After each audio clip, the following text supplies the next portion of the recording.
What's that? Thank you. Good evening, everyone, and welcome to the Troy City Council, a special meeting tonight, October 15th. And I'd like to welcome you all and would ask that you please join me in the Pledge of Allegiance. I pledge allegiance to the flag of the United States of America and to the republic for which it stands, one nation, under God, indivisible, with liberty and justice for all.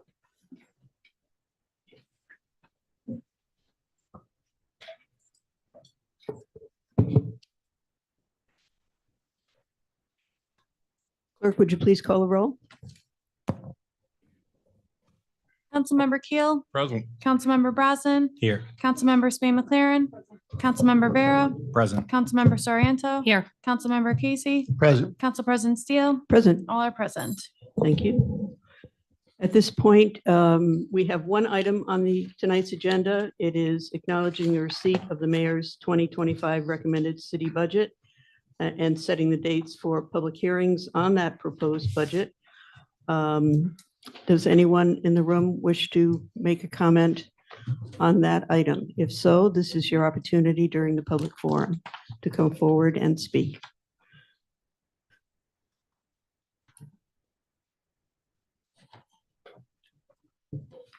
Seeing none, we'll move forward with Resolution 142. Resolution 142, resolution acknowledging receipt of the mayor's 2025 recommended city budget and setting the dates for the public hearings on the proposed budget's estimates for 2025. Council President Steele, Councilmember Casey at the request of the administration. Do I have a motion? Motion. Second, Second. Councilmember Brosnan, Councilmember Keel. Discussion on the resolution?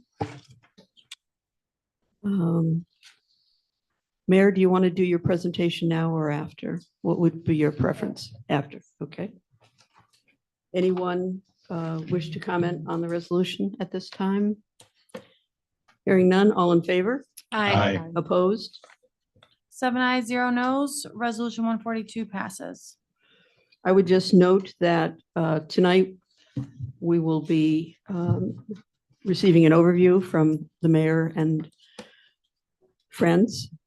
And then following that, we'll have a finance committee meeting on various offices. Tomorrow night at 5:30, Science and Technology will be meeting under the leadership of Councilman Keel, planning under the leadership of Councilman Brosnan, and public utilities under the leadership of Councilmember Soriento. So mark your calendars. That's just the beginning of many.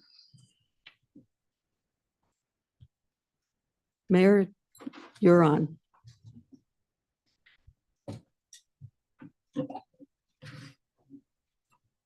All right, good evening, folks. First and foremost, to take a step back in terms of, how we progressed to the point that we are today. Come on up. As many of you know, the prior comptroller of 2023 had left toward the end of December. Unfortunately, those 2023, maybe that's him calling Bill. Toward the end of 2023, unfortunately, the books were not closed in 2023, and the job was not finished in terms of those 2023 books. Fast forward, we asked that comptroller, what do you normally do in January, February, and March? The comptroller closes the books during the months in that preceding year, or in that next year. Saying that, by those books not being closed, obviously presented a major challenge right off Jump Street. It's the first time in 40 years that a comptroller was not in place and the books were not closed from that year, the first time in 40 years with a new administration, new mayor. I did want to welcome, just for folks out there, we have Gabrielle Mahoney, our treasurer. We have our deputy mayor, Seamus Donnelly, Rick Morrissey, our deputy corp counsel, our corp counsel, Dana Salazar. And then we have BST here. We have Brendan and Mark who, as you can see, provided a 2024 6-month report, which we passed out tonight, which Brendan and Mark and all of us will go through. So what we were hoping to do this evening, just in terms of process, I plan to give an overview, hand it over to Brendan and Mark. They're going to talk about what BST was contracted to do, what the council authorized BST to do. And then they will go into the 6-month report that you have in front of you. And then we'll begin our finance and start going through the various departments. I would ask the council, much like prior years, it gets complicated if you go through revenues that are not associated with that department.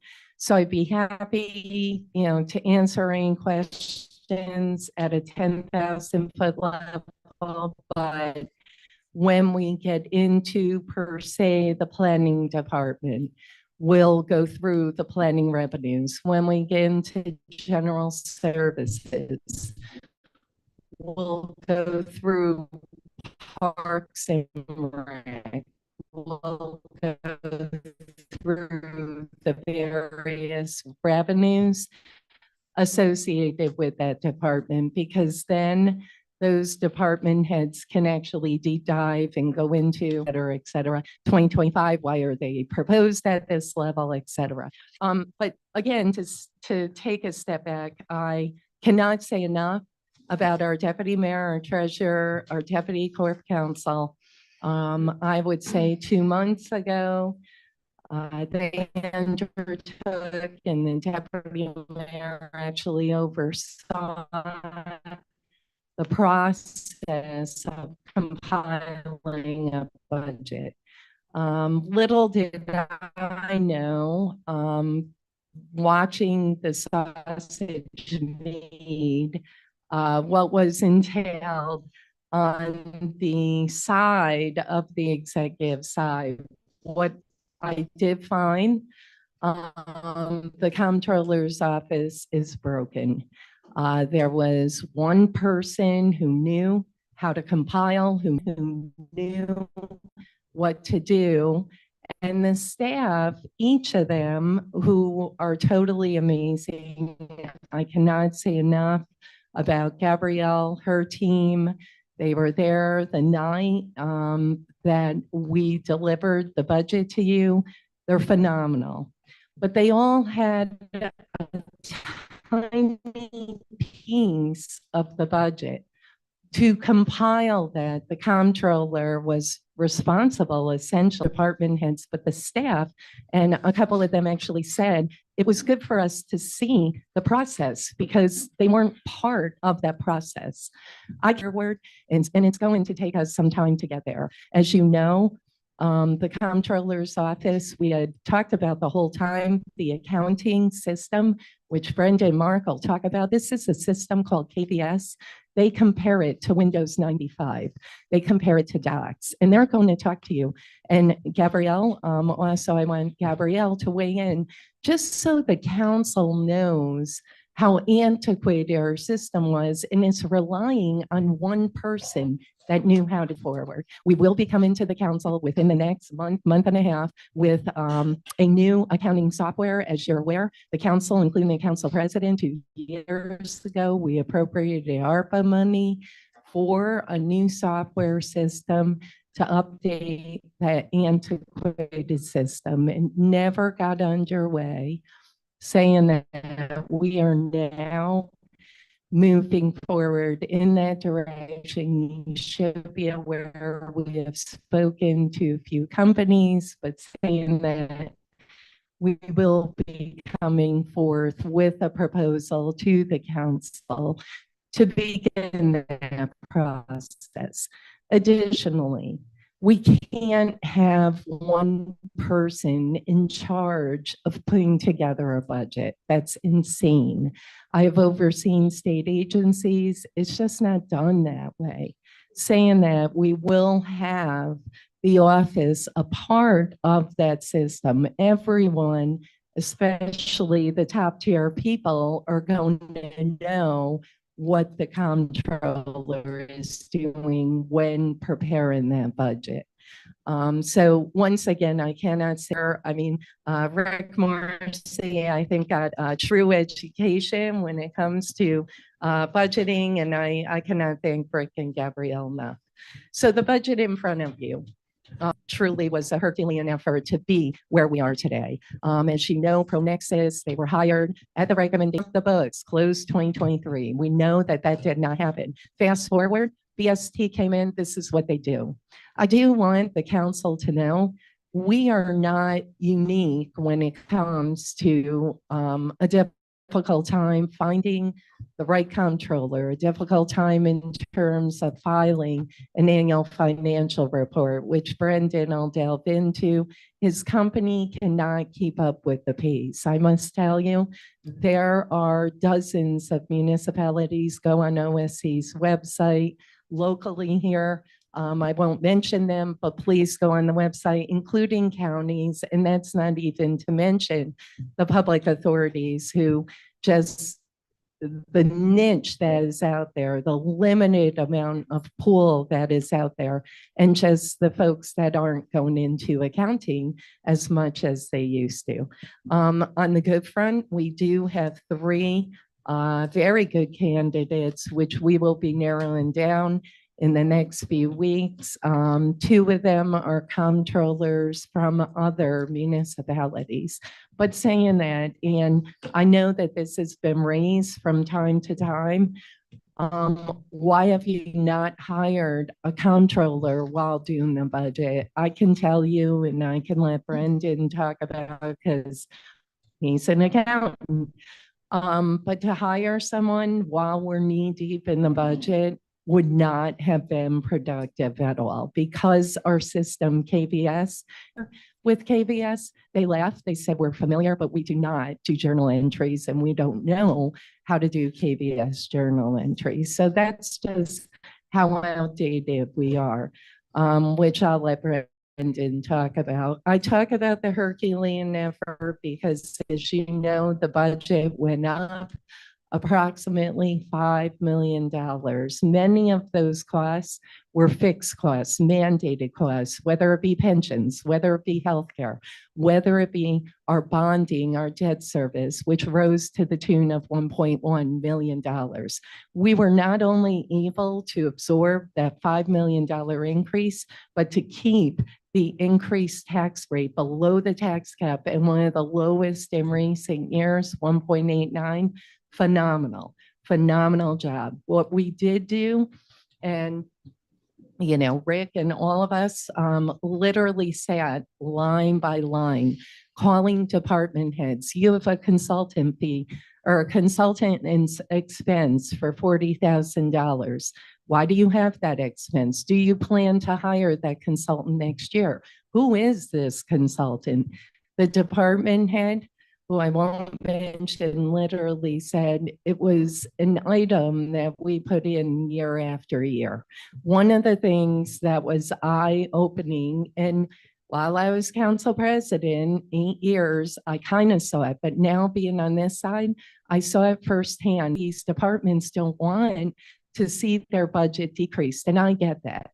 But at the same time, we have to ensure that each of the departments are spending where they need to be, not just where they want to be, where they need to be. So that 40,000 consultant, obviously we were able to pull out. So going line by line, which we'll do in the department budget meetings as you go through them, you will see someone up, someone down, but it's based on trends. It's based on what they spent the last 3 or 4 years on top of that. The garbage fee, I'm just giving you an overview of major things. For us to come in at zero, as you know, in 2018, it was supposed to be a temporary tax, temporary fee, approximately $162. It's now gone up to $252. Saying that now it's a permanent fee, it continues to go up. To compete with the private sector is very challenging, but I must say what you are going to see in the garbage fund is progress. What we plan to do, and as I mentioned, and somebody mentioned during the campaign, she said she wiped it out. That's the idea. That's the goal. But saying that, it's not going to happen overnight. We know that it's a $3.2 million revenue. You can't just shift that over to the general fund, obviously. So for us to keep that at zero, fabulous. Another tremendous result. And we plan next year to do a citywide assessment on the barrels. As you know, the council appropriated $1 million for a barrel rollout. They started out keeping track where those barrels will go. As they got maybe distributed those barrels, essentially just drop the barrels at people's homes, like my mom, who end up getting 2 extra barrels at a one family. So what we plan to do, a citywide barrel assessment at the same time, go through and make sure the folks who are private, don't have city barrels, which we have found, but it can't be done in piecemeal, and that's what's happening right now. So what we will do is take a full citywide approach. We'll also obviously look at the bulk fee. As you know, we opened the Alamo this year, really proved to be very positive when it comes to illegal dumping, when it comes to keeping our neighborhoods safer, cleaner, more affordable. And that's what this budget does on a very 10,000 foot level. So stay tuned with the garbage fee. Additionally, you will see, and we'll talk about tomorrow night in public utilities, we did propose in the budget, as you know, lead pipe replacement, huge priority for myself, this administration. We're very thankful, Senator Schumer, John McDonald, Jake Ashby, working with us. As you know, we have close to $13 million. You'll hear about that more tomorrow night. You'll hear about it in the capital plan, which is separate from DPU, but we will talk about that. We will aggressively go after more funds, which were announced through the federal government to get lead pipe replacement funding. So saying that, stay tuned, but we did propose 5 cents for 1,000 gallons of water, or 10 cents, I apologize. And that is $1.46 for a 4-person family quarterly. But that'll be talked about tomorrow night also. Once again, a very conservative budget, a very innovative budget, doing more with less, more accountability, fiscal responsibility. Lastly, I did just want to mention, once again, to meet the statutory requirement of delivering the budget on time. I know some people have tried to make a political point here.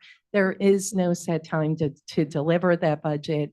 It was delivered in time, and I cannot say enough about the folks around me.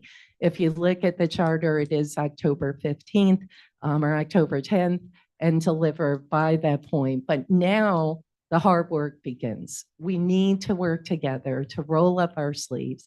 I am hoping that we can work in a bipartisan manner to pass this budget by December 2nd. You will notice the charter states December 1st, but if it falls on a Sunday, you can pass it that Monday, which we plan to do in the scheduled meetings that are in front of you.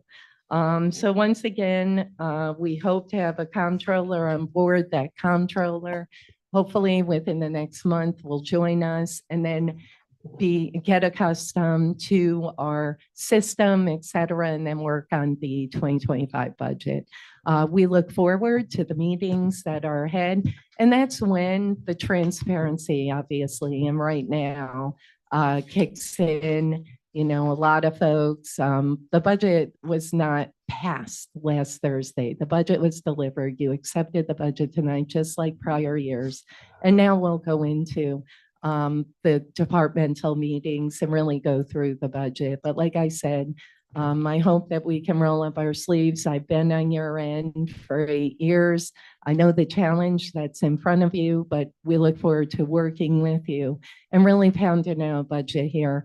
It's not about us. It's about the taxpayers. It's about the residents. It's about doing more with less, keeping that tax rate down, keeping the water rate down, but delivering second to none service. And that's what this budget does. So Mayor, yep. you mentioned the tax cap. Mhm.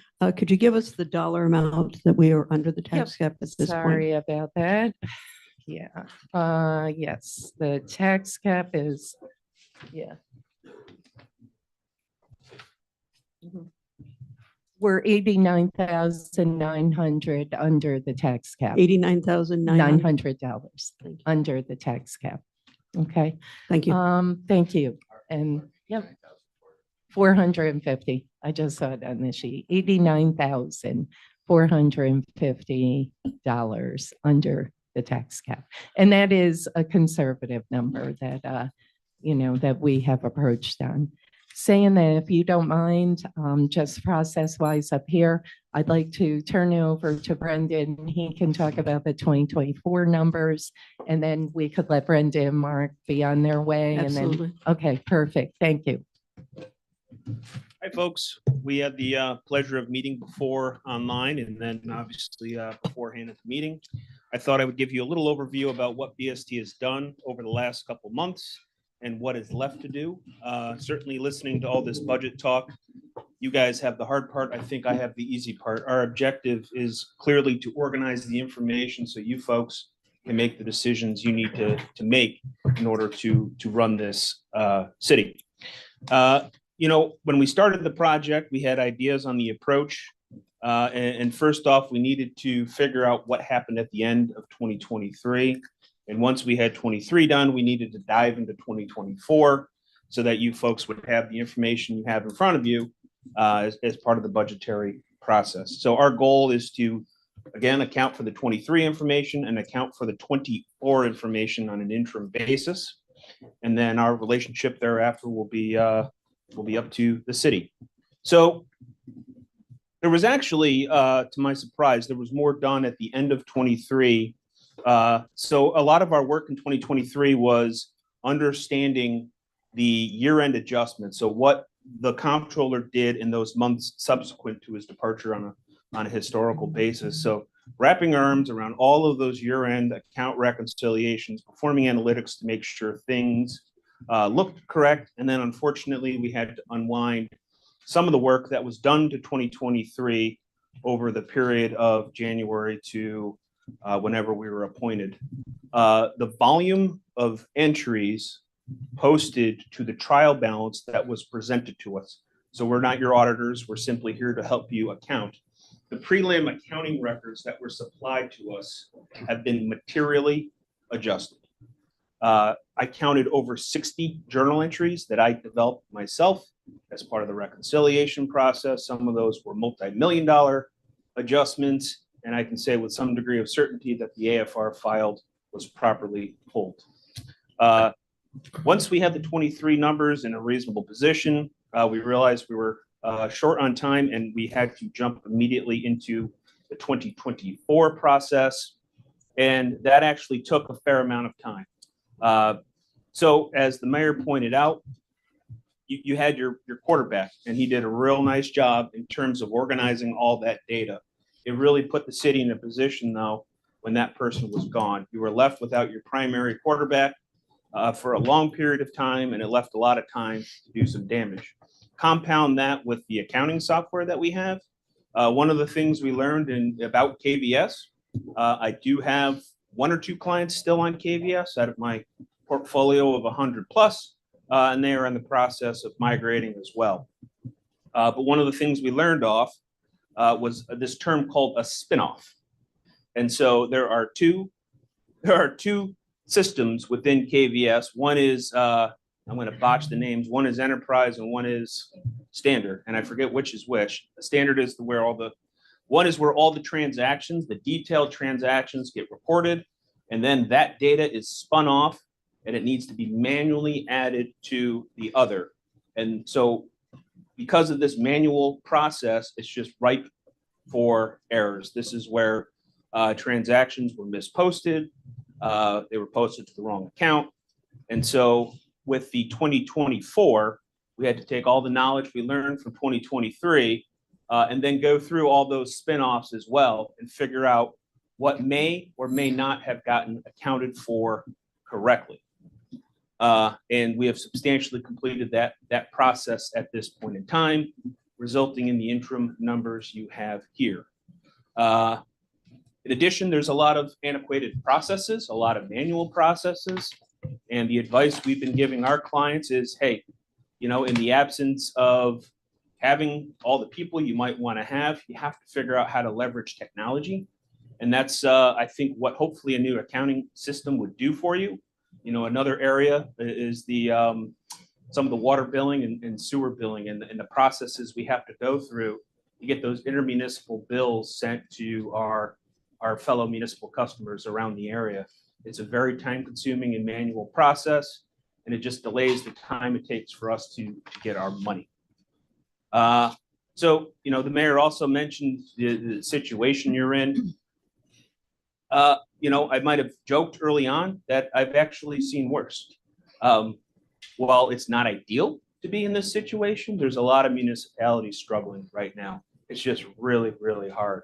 No one's studying accounting anymore. Nobody wants to be an accountant. People don't want to sit for the CPA exam. People don't want to go for that 5th year, and it's causing a strain on services. We have an infinite supply of work.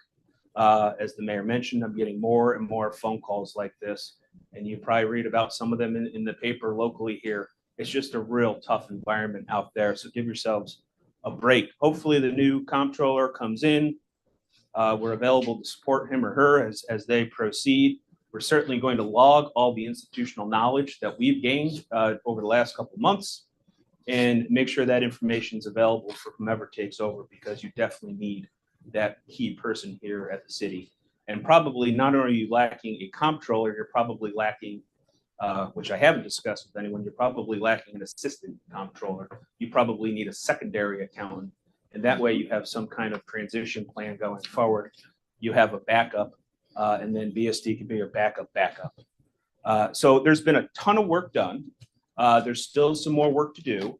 We feel pretty comfortable with the numbers that are presented here. The 2023 numbers have been sent to Bonadeo. That is your external auditor. Bonadeo has the trial balances. They've set up their audit request lists, which we have just received. And the city team and BST will do our best to support fulfilling those auditor requests for Bonadeo so that the 2023 audit can be completed.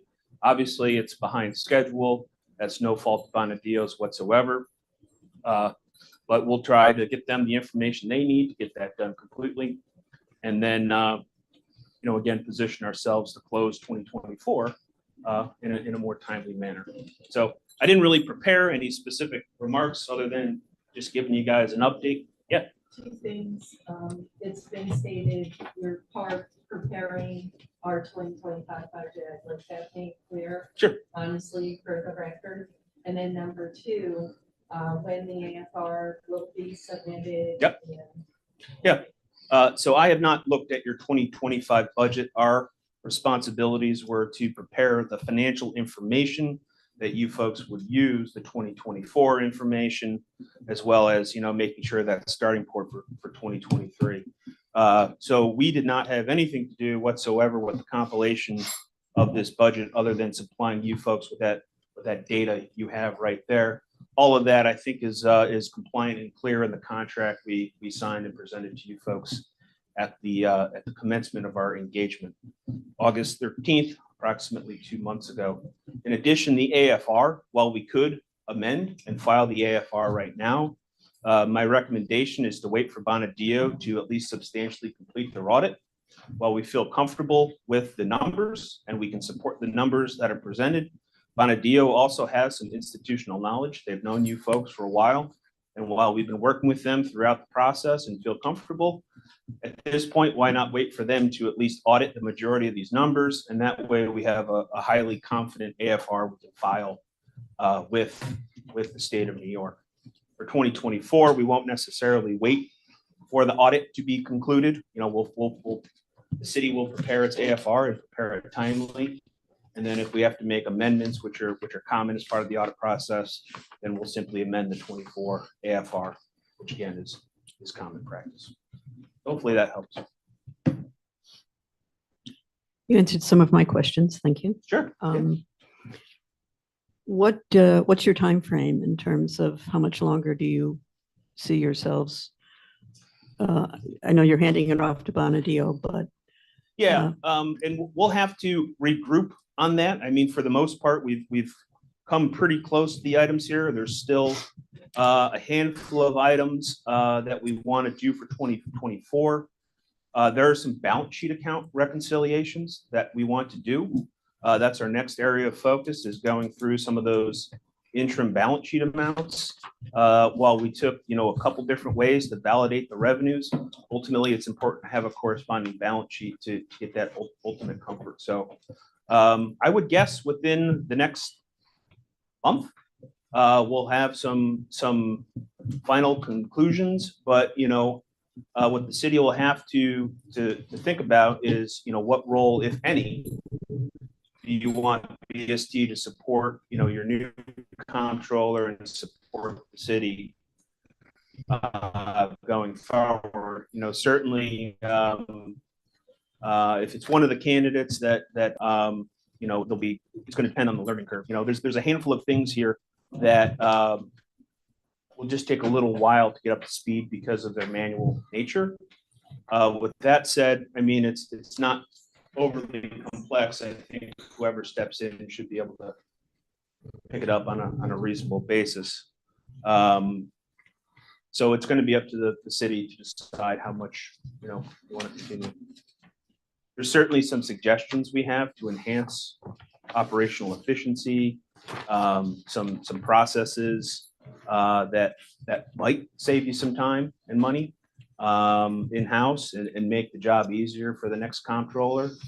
And so those are our thoughts, and certainly help with the AFR if you need it. will you be providing those recommendations?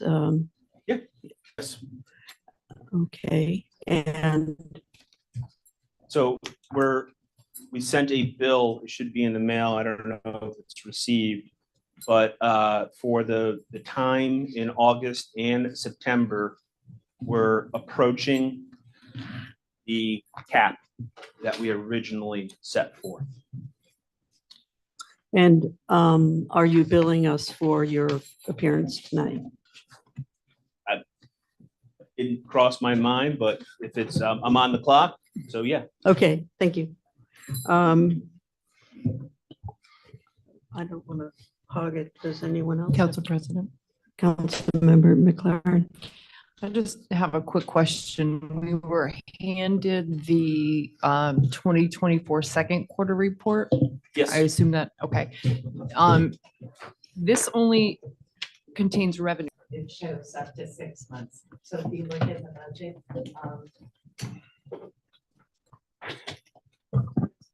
Sorry.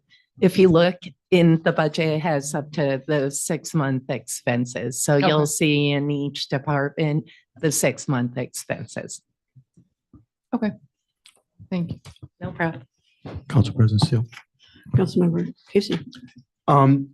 Was there any surprises? We had been worried about maybe any missing revenues or shortages in accounts, unpaid bills, anything? Yes, there were instances where, we identified, this is again through analytics, where certain things need to be billed. And maybe they weren't done as part of that year-end process where bills were sent.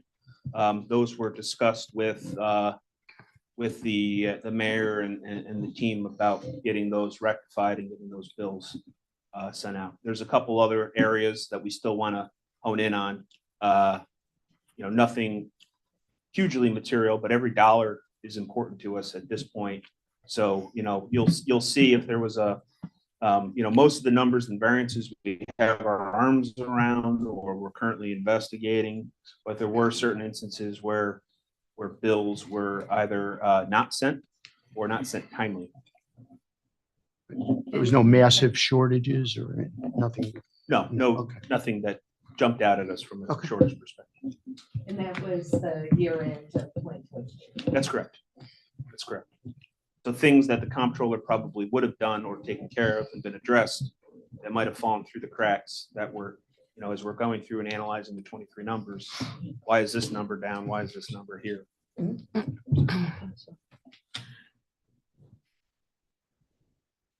One of the questions is, are you going to go through this with us, or was that not part of the plan? That wasn't part of my plan. It's certainly available for your review.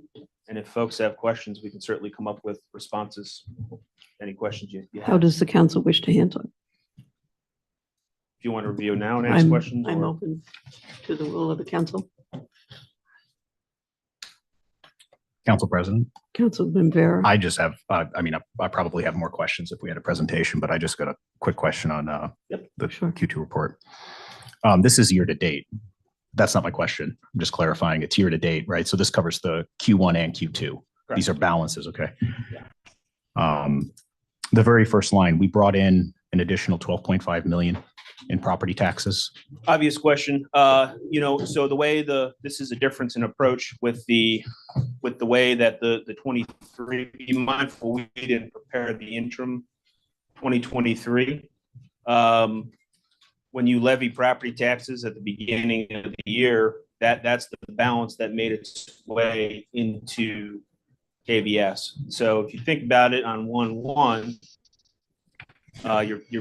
your tax levy is credited as a receivable, debited as the corresponding revenue. So no. we did So not- if you had to speculate that difference in the accounting between 23 and 24, because you weren't here for 23, Sure. right? If you had to speculate, the 16.2 million shown for 23 would have been cash in hand. Yeah, my Okay. guess is that the 23 number is the cash Okay. receipts collected. But you're reporting the amount that was actually billed. That was the amount. that So- was- Do we know how much has been received on that 28.8 million? we can pull that together. Okay. Or we can have someone from the city pull that together. I have to pull it out of this ourselves. That accounting practice was then, that may describe other discrepancies between the Possible. 23 numbers. and 24. It's hard to know exactly what was done in 23. I mean, and that's just the risk we run with having two different people associated with compiling the numbers.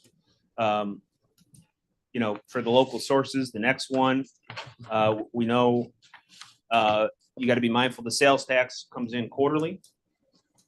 And so there's a bit of a lag as to when we receive it, as to what period it pertains to. So we started doing an accrual through the end of June 30th, because absent that accrual, the number would have been artificially low. You would have been looking at it saying, what the hell's going on? Where's all of our sales tax money? We know what's come in. A payment came in like September, and then I believe another payment, maybe it came in July, and another payment has since come in. So we know all the amounts that have come in. but- So the payment that came in July, you counted it in June. Yes. Okay. Yes. Correct.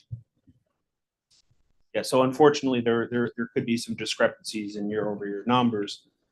We can certainly supply you with any documentation we have for the 2024 numbers. So I think that as someone, like I said, that looked at these for 8 years. Yeah, sorry, I think it does.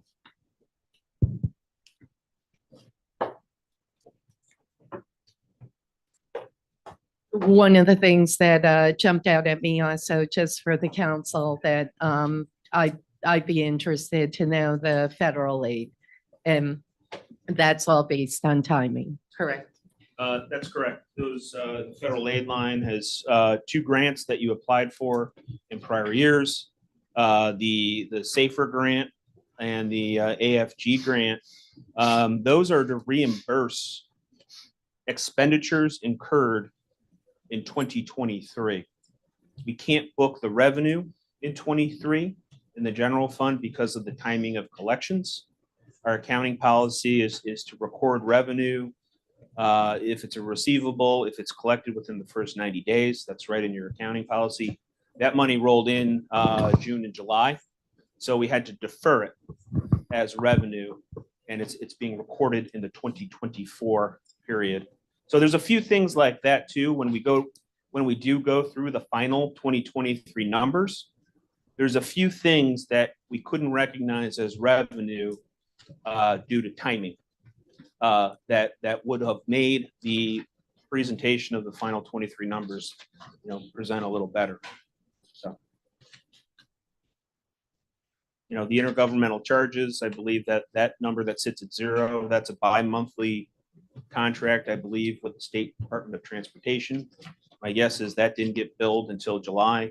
We could have booked 18.5 or 18, whatever the contract is. We can certainly add that back in there. There's a lot of little details like that we're in the process of, still memorializing here as part of the accounting process at the city. The things also that you'll hear about tomorrow night is the billing with the water, and something that we plan to undertake next year. You'll hear about that tomorrow night, but Shane, if you just want to mention that quickly.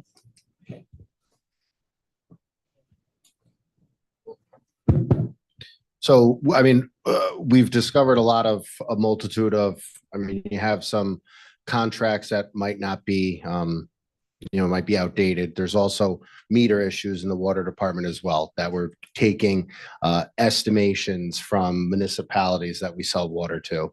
Obviously, it's kind of common sense that if you're making an estimation, it's probably going to weigh in their favor versus ours. So things like that. Brendan mentioned also, even just the system and timing of the billing that creates kind of a lag. So we have found that some municipalities were contractually obligated to contribute towards the transmission line project that did not seem to occur. So there's examples like that where really show that there could be millions of dollars really most likely left on the table. So that's a project that we started to undertake this year. And, we look forward to kind of jumping back into that just to see the funds and the monies that could be recaptured there. We all know our water is, our gem here. It's a huge revenue source for the city of Troy. So to not capture all of it, is truly a waste. Can I give you an example of that estimated water situation? The municipality shall remain nameless for now, but I was going through that bill, and it's all round numbers, of course, because it's an estimation. And the period, I believe, was I think it was a 6-month period. So November to May 1st, and then it's an estimation of those, round numbers. That bill went out 2 months later, and with a due date of August.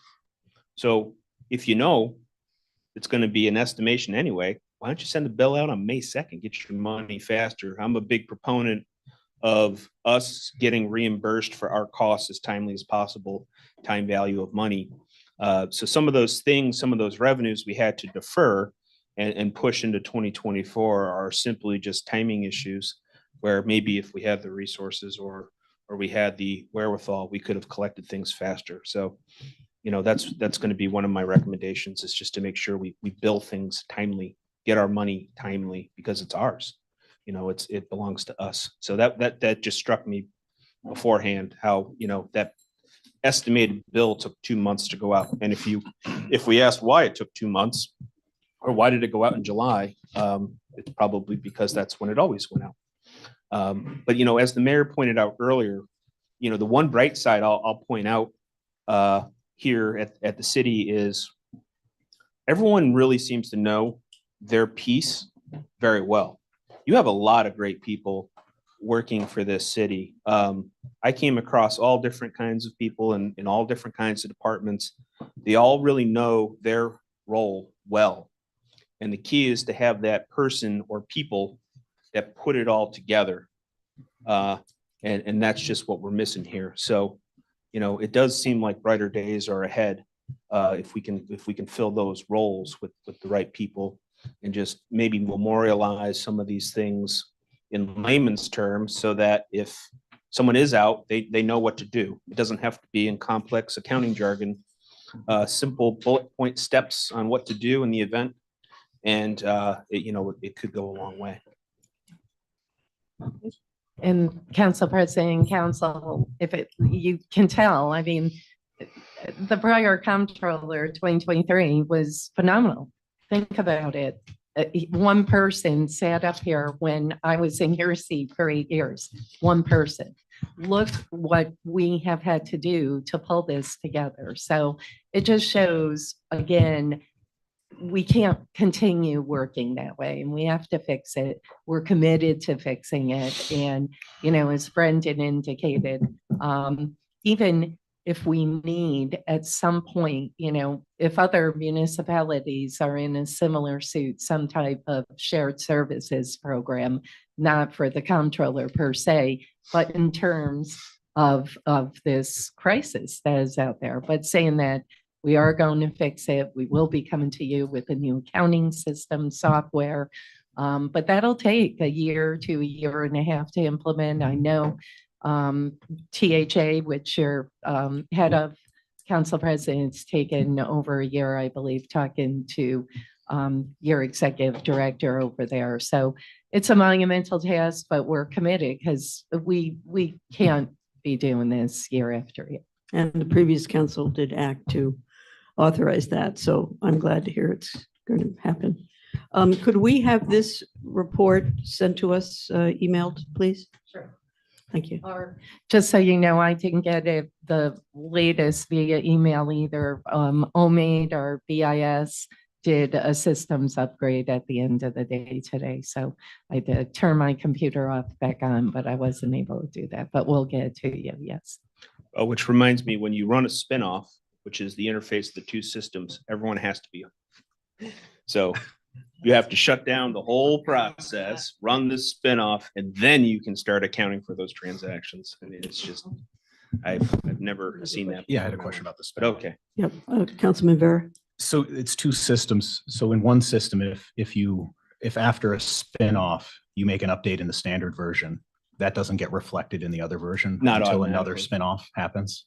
It may not be automatically, and it may not be accurate, because that was one of the things the comptroller did, which is fine. The processes are his processes and they worked for a number of years, but he used what I'll refer to as a number of clearing accounts to make it easier, I think, for the people initially recording the transactions, put all of them into this account. And then they would go through and reclassify all of those amounts to the proper code or the proper fund.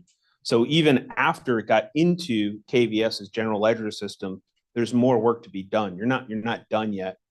And so there's multiple steps to get it to a readable format like it is right now. Mhm. Granted, the software will be expensive. My guess, I don't know what they go for these days, but right off the bat, it's going to improve efficiency. And that's what you have to do in this environment. Every firm, company, municipality is doing that. You have to leverage technology somehow if you can't find people to do it.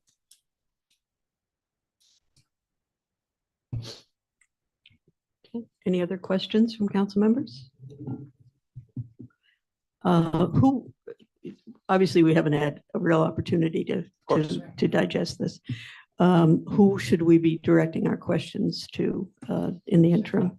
Yep. If you could send them to Seamus, copy me, we'll make sure BST, if we can answer it, Okay. does any backup. But yes, fully available for Q&As back and forth.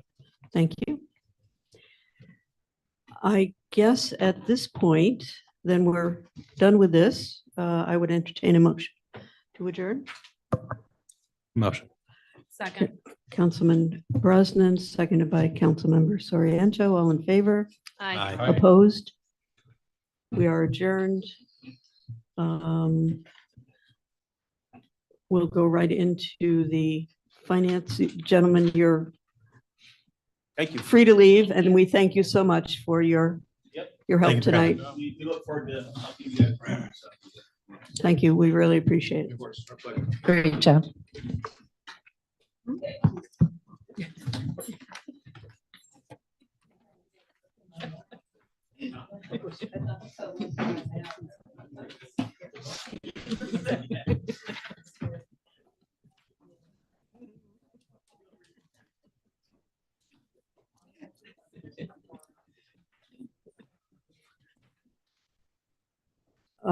I will now convene the Finance Committee and take a roll call. Councilmember Keel, Present. Councilmember Brosnan. Here. Councilmember McLaren, Present. Councilmember Vera, Present. Councilmember Soriento. Here. Councilmember Casey, Present. and Council President Steele. Still present and accounted for.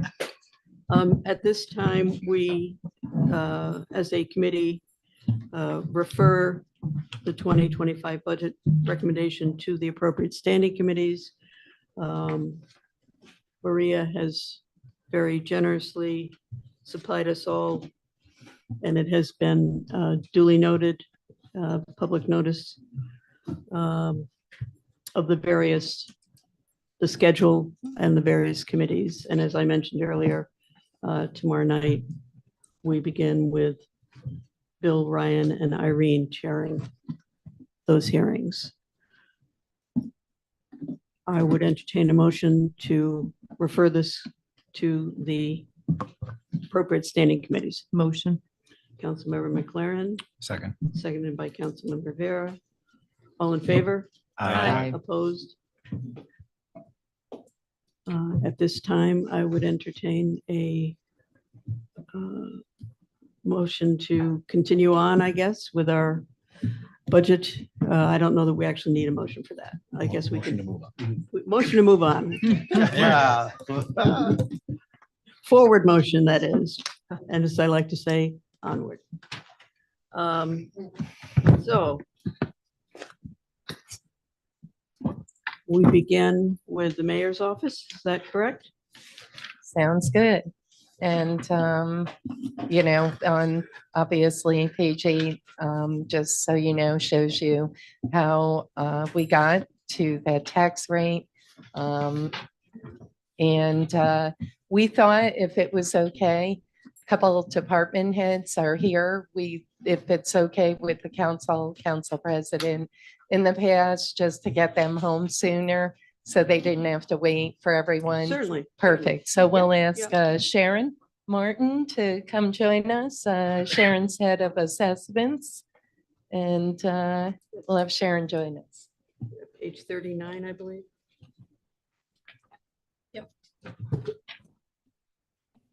Yep, page 39. Thank you, Sharon.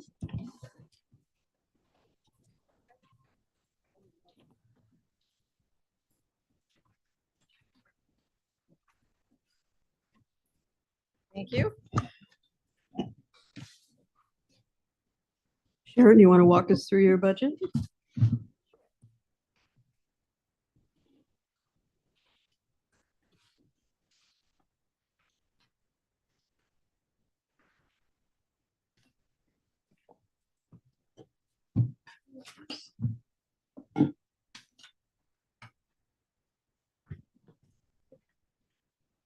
So my budget is not much different than last year, as you can probably note.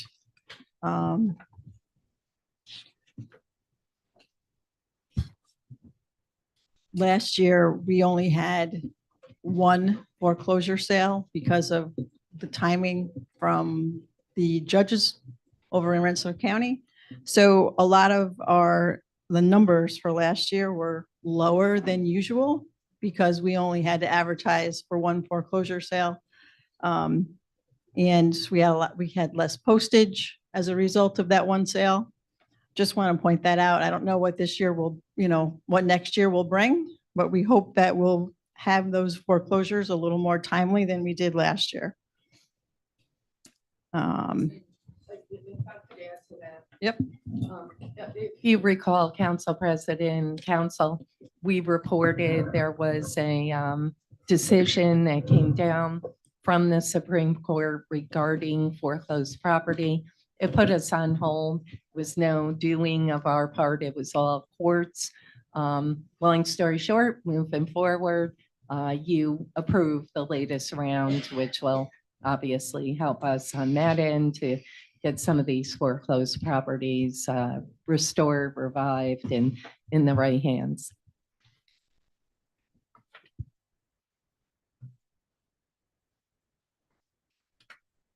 Originally, I had budgeted for an assessment review as our equalization rate has fallen to 65%. That was removed at this point, but it's my job to make you aware that we're due to do an assessment review because of the dollar amount of the sales that are happening as compared to what they're assessed at. We need to really look at that in the future. Can you give us the number where is that the 409? Yes. So there's 10,000 Yeah, budgeted. Council President, Councilman Vera? can you go into a little bit more detail about the equalization rate? Sure. So the equalization rate is a number given to us by the state of New York, which compares the assessments to what properties are actually selling for. And as all of you know, the market has been on fire for a long time and doesn't seem to be stopping here. So does that mean a house that would sell on the market for $100,000 is valued by us to be $65,000? Is that what that means? Correct. Okay. In Was it a perfect world, because one neighborhood may be at 65%, one may be at 50%, Okay. depending on where the house is. When was the last citywide assessment that we did? 2013. Okay.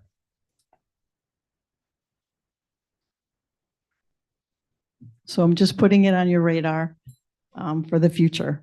And an assessment doesn't in any way change the tax burden for the taxpayers at large. It may tweak in an individual taxpayer's contribution, Correct. but It's it levels the playing field with the current value of property. Is correct. that an easy way to? Correct. Okay. To make sure everybody's paying their fair share in a nutshell. Last question on that topic. Sure. When homes are sold, I guess, is there any time at which an individual property may be reassessed? So even though we haven't done a citywide reassessment, are there individuals who may be stuck with a large tax bill right now because they were reassessed? Correct. Okay. So if there's a building permit, or if the house sells and I find that there's something that they've done without a building permit, if they put an addition, all those kind of things, they would get reassessed. You good? Also, if someone who's elderly sells a home and they were getting a star credit or some other reduction in value, sometimes that'll go away. Or if it's put into a trust or taken over by an estate, some of those can increase the taxes immediately.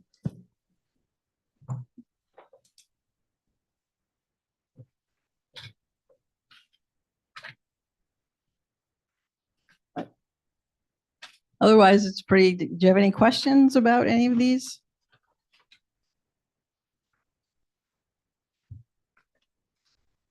Not much has changed. What union does the assessment clerk? Is that a CSEA? Yes, the two clerks.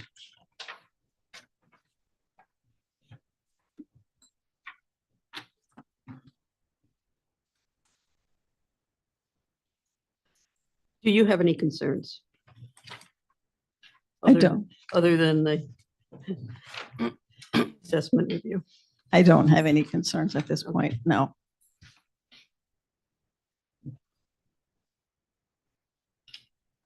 Any council members have any questions? I have a question. Sure, Irene? The current salaries for the assessment clerks, it's at 43,685. And there is no proposal for an increase on that. Is it because there is no one in those positions or?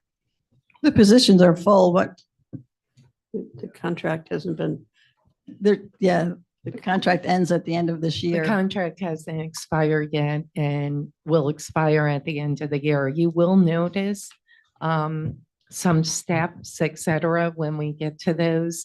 There are steps like, say, if you're here 5 years, if you're here so many years. So some salaries you're going to see moved. You're going to see proposals. We'll talk about those in terms of, just restructuring a little on a small basis. But for the most part, you will see a common trend in this budget. It's fairly in line with last year, minus, like I said, some consultants that we saw that were needed. We trimmed some fat, some things like that. But and when we get to those departments, we'll talk about it. But there are no steps that these folks would be getting next year. Council President. Councilman Bear?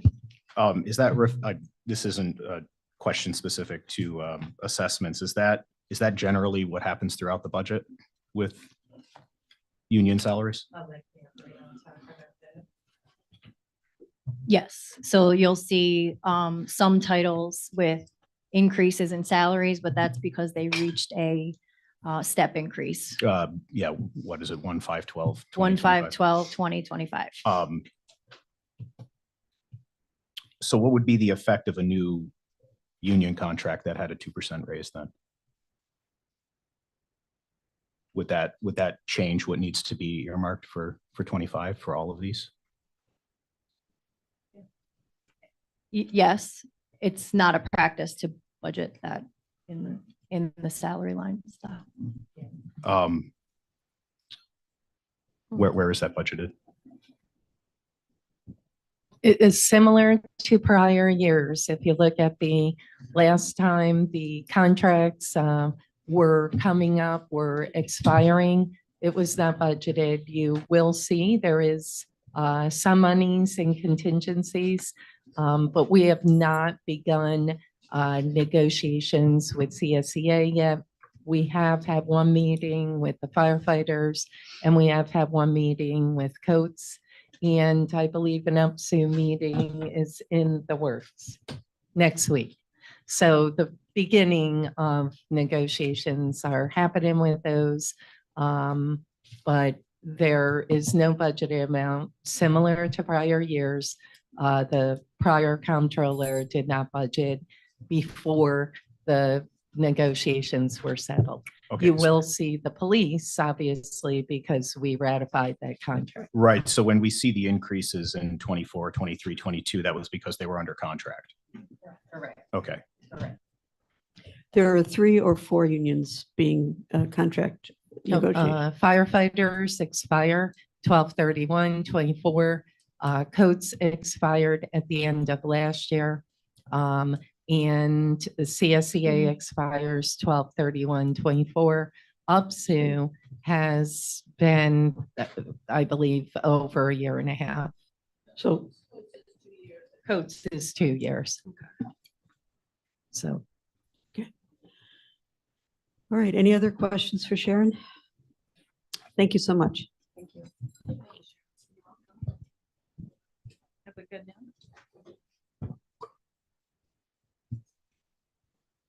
For vital statistics and some of the smaller departments, Gabrielle will be going over those. But we'll roll wherever you want to pick up. There's no one else, no other staff members here. No, Gabrielle will be going through those. Well, let's just start with you, Mayor, and we'll work our way down. Sounds good.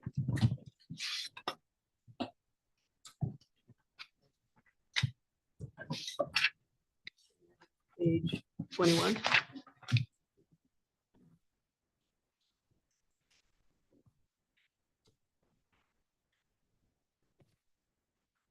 Okay, so you'll notice all the salaries stay the same.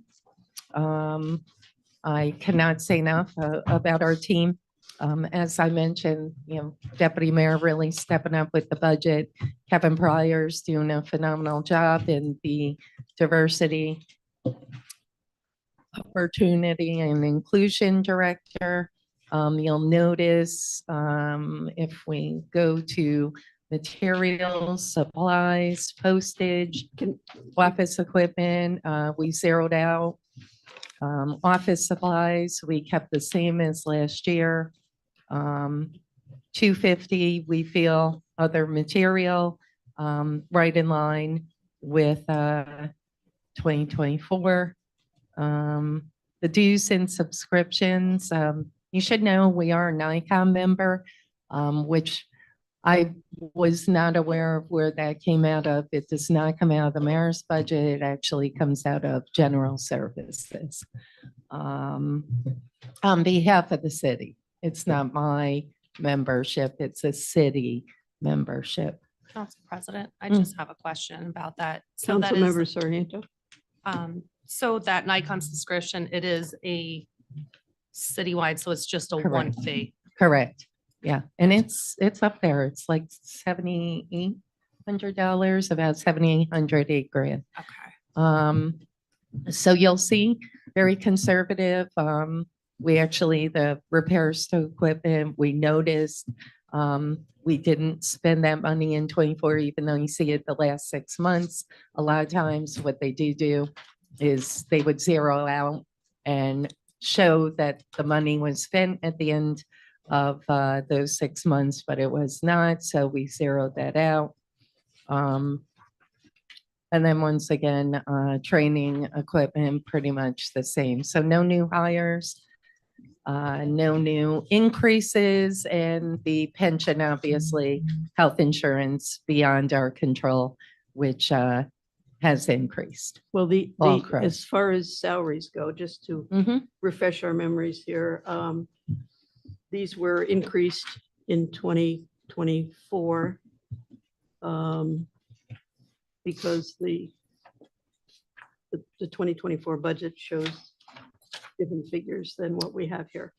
We decreased, if you recall, the Director of Equity. That was increased quite a bit during the prior administration. We brought that down. And then a couple of the other salaries, but it did end up Deputy being Mayor a was wash. 94,266. It's now 99. Public information was 60. No. Was it This is current salary though. 60? What's that? This is current salary.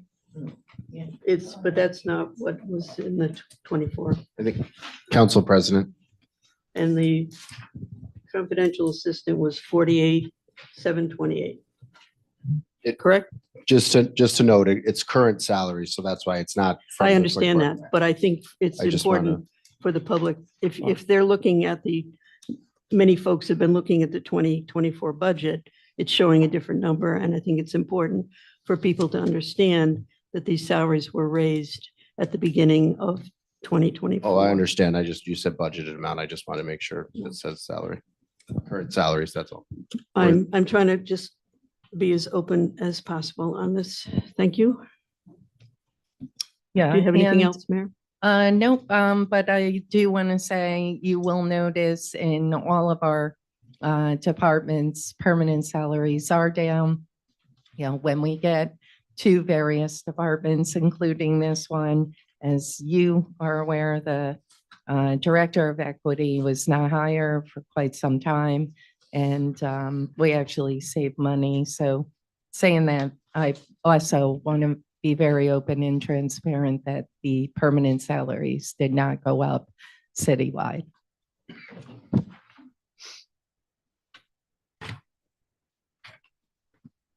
Are there any questions for the mayor?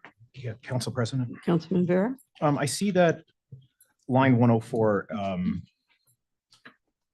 the previous year, there were encumbrances for comp buyouts. Is there no union staff in the mayor's office? Is that why that's been zeroed out? I'm not sure who that was for. I don't know if it was the deputy mayor. We could find out who the comp buyout was last year, but Gabrielle may have that answer. Working. So the comp buyouts are not usually budgeted. And there are, I'm going to assume, because I don't know this for certain, but transfers that come at the end of the year to balance out accounts. So the comp buyouts in past years were zero. The comp buyouts for the mayor's office were zero? In any department, yes. I'm sorry, I'm not following, because it says prior year encumbrance was $3,600. Wouldn't that mean that there were comp buyouts? So, last year? but they were never budgeted originally. So Okay.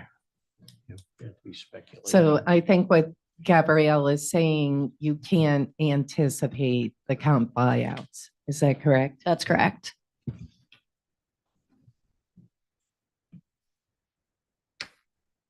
One added note while we're looking at the mayor's office, as you're aware, in prior years, there was always a lot of talk about a grant writer, et cetera.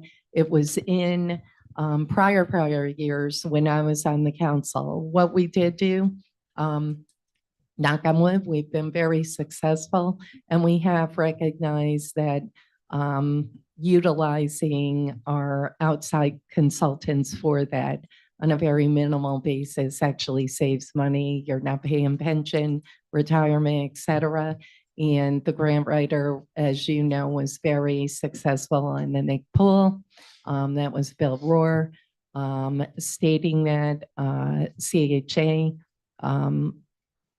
I apologize, CDM was also very successful in public utilities for the lead pipe replacement. So, just on a side note, once again, sometimes it's it's cheaper in-house, more efficient, et cetera. But with a grant writer, definitely not the case. And so we utilized our outside consultants for that purpose.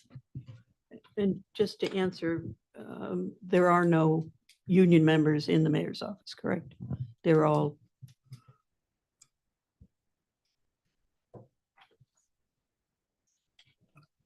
No, they're all non-represented.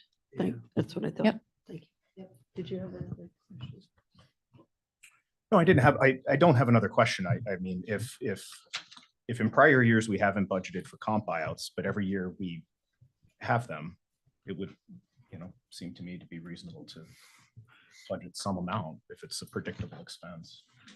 I mean, the exact amount might not be predictable, but the fact that you'll have some expense, perhaps it's not as significant in the mayor's office, but as I was going through the rest of the budget, comp buyouts seem to be a large expense that's not accounted for. We were following a lot of the practices of the past, being that this was our first budget we were preparing. As I mentioned, you'll see that this budget, we are not going to really venture sky high when it comes to doing things, in terms of, like, say, the comp buyout. It's worked over the past 8 years while I was council president. we believe it's prudent to be conservative and continue that practice for 2025. And down the road, I do feel we could look at that, Councilman.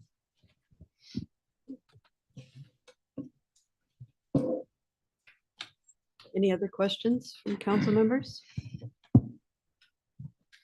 Okay, thank you, Mayor. Gabrielle, you're up. Okay. That's, we're on page 26 or 25. Where do you want to take us? 26.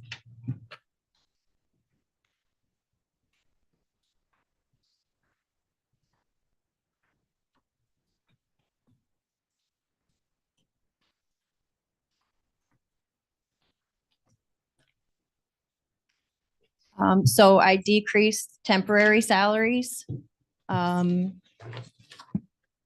$5,000 because we had a retiree that we will no longer be using.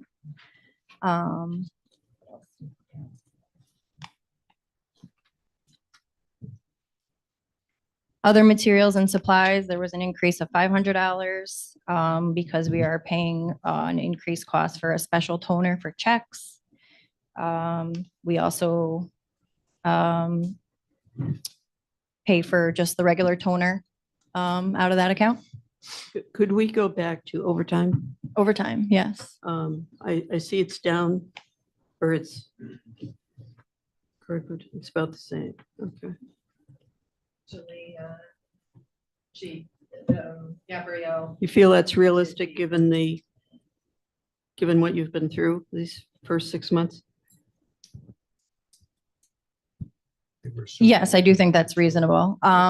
You know, we should have a comptroller next year. And in the prior years, we did not go over the $25,000. So, you know, we were using trends of previous years to come up with amounts needed for 2025.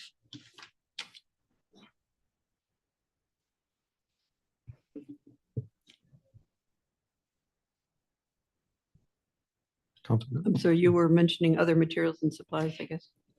Yeah, just an increase of $500 because of increase in toner costs. Donor. Yep. Councilmember Casey, did you have? No, no, not really. Okay.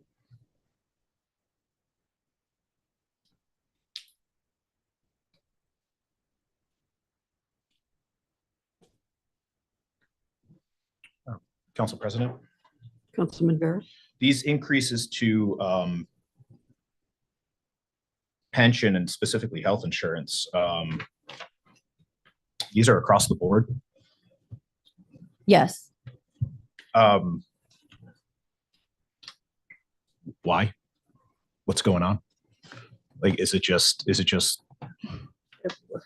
cost of that? I mean, that's a 50% increase, right? I mean, It's yeah. sorry, it might not be a departmental question. This is like an overarching Pension citywide costs question. have increased. Okay. So the bills that we receive from New York State have increased, and these accounts are funded on a prorated basis. Right, based on the salary. that Correct. Each, Yes. yeah, yeah. Yes. So it's actually a formula in that. Could you discuss the consultant services, please?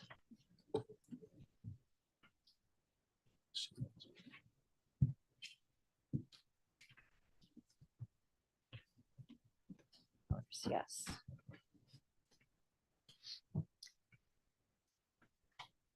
So the consultant services in the comptroller's office is for our financial advisors and our bond and ban sale posting and dissemination services that get paid out of there.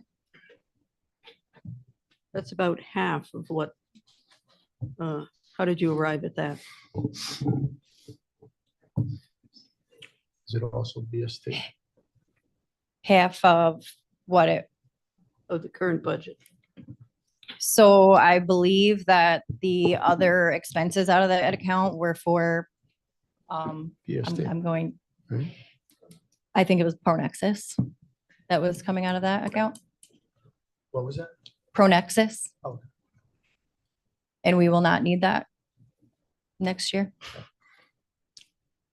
So previous to that, we did not spend over $100,000.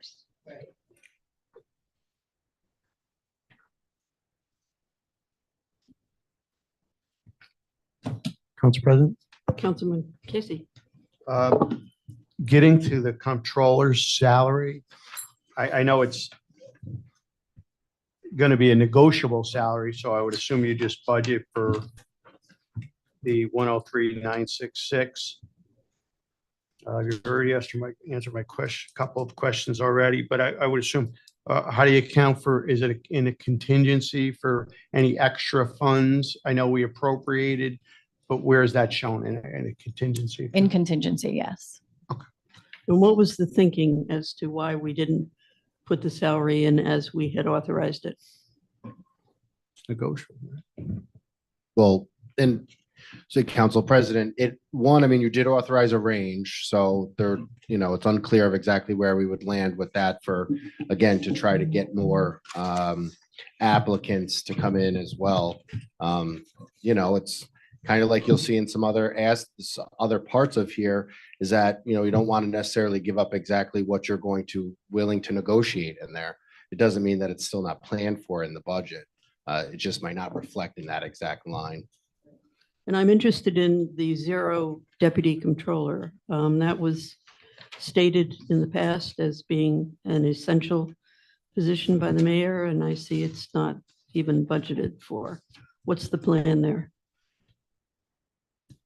I mean, I would say that the plan would be to get a comptroller, and then we would look into, once, that comptroller gets settled, and also,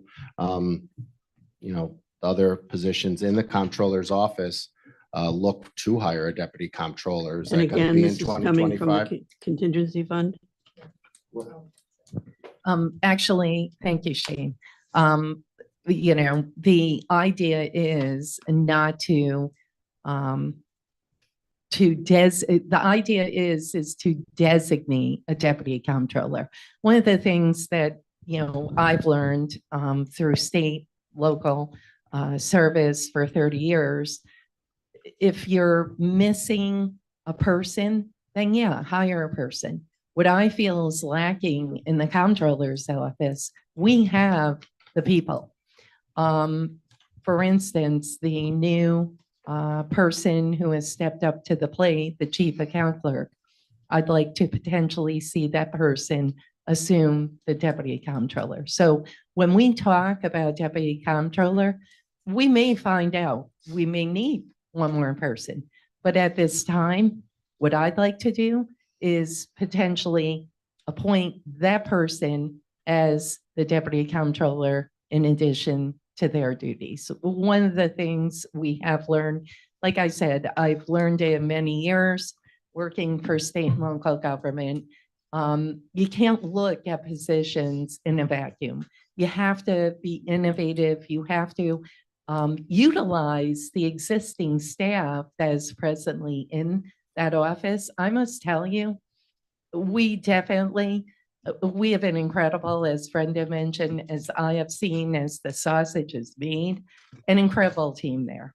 There's no doubt beyond, my mind that potentially we may have to bump that chief account clerk up in terms of adding that additional duty. But if you think about it, the deputy comptroller is really the person that this chief account clerk position, the comptroller relies on. Unfortunately, in the past, that position was not utilized as a deputy comptroller, and just the idea of the deputy comptroller was not implemented.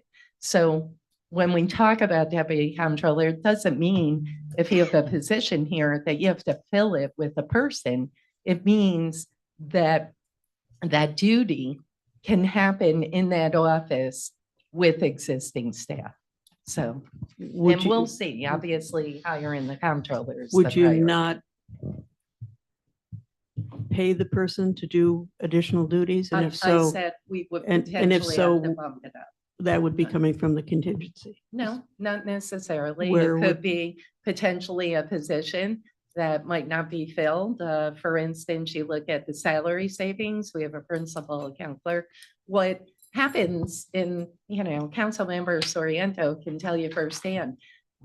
Positions are very fluid and, when somebody leaves, it doesn't necessarily mean or somebody retires.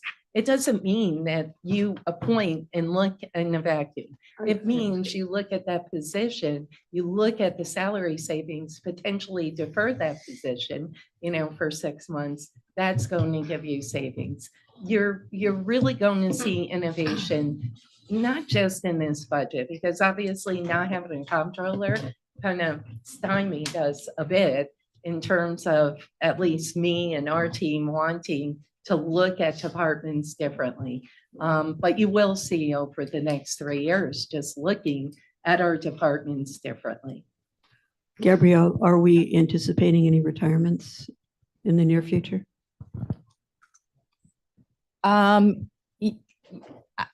Yes, I believe so. I mean, I couldn't say that for certain, but I know there's been some talk. Yeah. Which, Council President, Councilman Vera? which position is that? I can't say Oh, because you can't I don't say. know that Okay. for certain. I don't think that'd be. That's fair not at all. appropriate. Council President. Oh, sorry. It's not appropriate. Oh, I just had one other question. I don't see the treasurer on here. But this is the department that you're in, or no, is that a different department? No, this is the department that I'm in a temporary title. In it, okay. So it's not funded in 2025.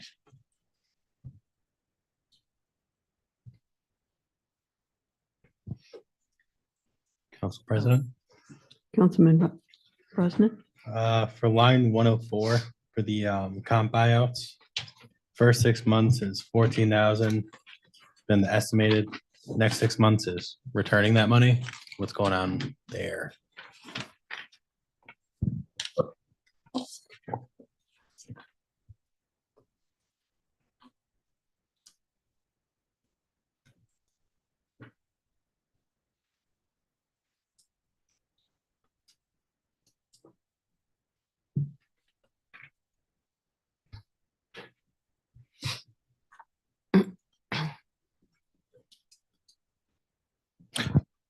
Council President. Well, we're waiting for an answer. Yeah, may I respond to the question though? This was sort of what I was driving at earlier Okay. with the comp plans. Because they're not budgeted and it wasn't budgeted in 2024 and there was a comp buyout, you're seeing the difference between the 0 and what was paid out. All right, thank you. And once again, this was exactly the way it's been done for more than 8 years. We potentially, in a new comptroller, may have a different way of showing this, doing it, budgeting, et cetera, but we're not going at this point, obviously upset that apple cart because it's been working for 8 years. Gabrielle, just to piggyback off Councilman Vera, there's no temporary title for treasurer. What title then do you fall in? My permanent title is chief account clerk.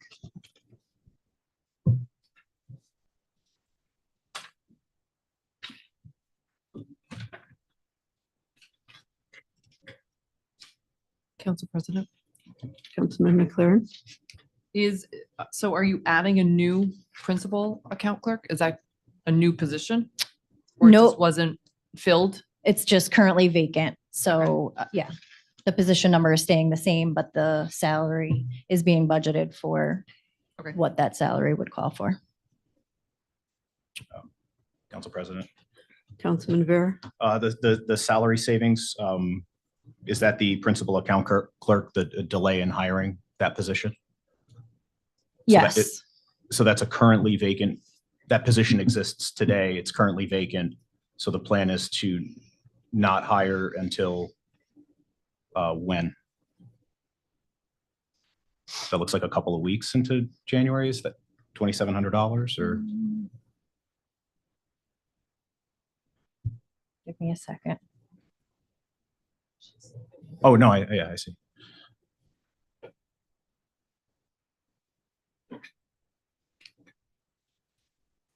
No, that's not a salary savings from a deferred hiring date.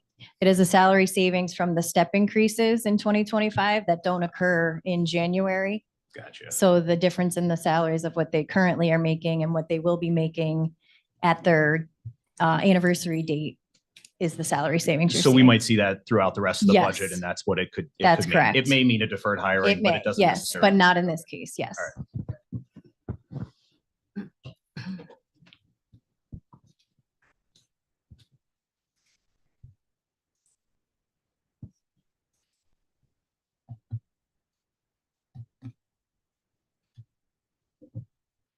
Any other questions from council members? Last question, just going back to the city comptroller. We authorized a range of 125 to 150. And I understood the deputy's comments, but would it not make sense to at least include 125 on that line item? If that's the bottom limit of the range, or? And I don't, although it's most likely that we'll have to spend within that range, I guess from my understanding that the council authorized a range as kind of a ceiling, not a start and beginning. So there's nothing to be said that, Okay.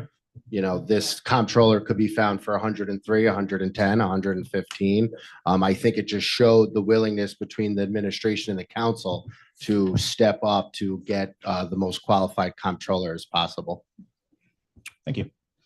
Thank you, Shane. I did want to add, one of the folks who have applied is a retiree and potentially may need a waiver and may not need that range. So saying that, that's why we kept it here for now. We may have to, come with a budget amendment. If so, obviously we will. But at this juncture, we'll just keep it at one, or propose to keep it at 103.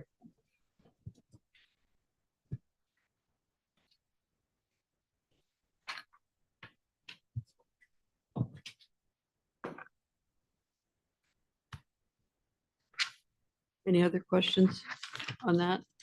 Where do we go next? Gabrielle? You could go if you want. Do you want to go in order? Well, auditors under council, so that's up to you. I don't know if you want to hit that quick. Council President, it's a quick 30 seconds probably. Have we hit everything under the controller's office? Okay, Yes. Okay. so Bureau of Cash Receipts. Take it away. Moving on to Bureau of Cash Receipts, Yeah. 1325, okay. Yeah.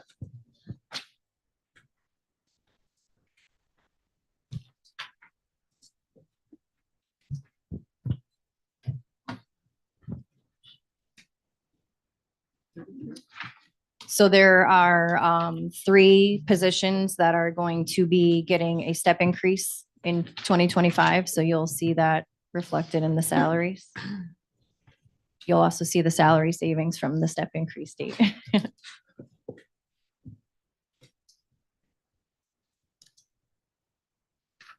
I'm sorry, I didn't hear that. She said the same thing like last time.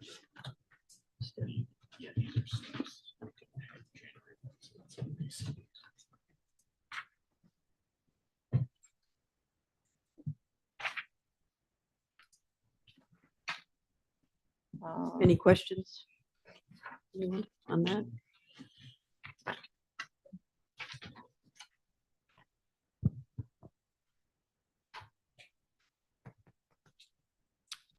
Council President, Councilman Barrow?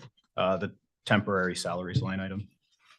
So we had a retiree that was coming back part-time to help during tax season in the treasurer's office. We are now fully staffed, so we will no longer be needing temporary salary. So Mayor, should the council be entertaining a transfer, a budget amendment or transfer for that? In order to offset those, because like Councilman Brosnan was saying, we see, we've explained the comp buyouts as we see them moving forward, but the temporary salary is again shown as an expense in the first months and as if the money's going to be returned in the next 6, but So shouldn't that permanently come out of that line item though? So we plan to follow practice, and typically in November or December, there is a transfer that will be before you Okay. to balance out accounts, clean up. I think that it was typically referred to.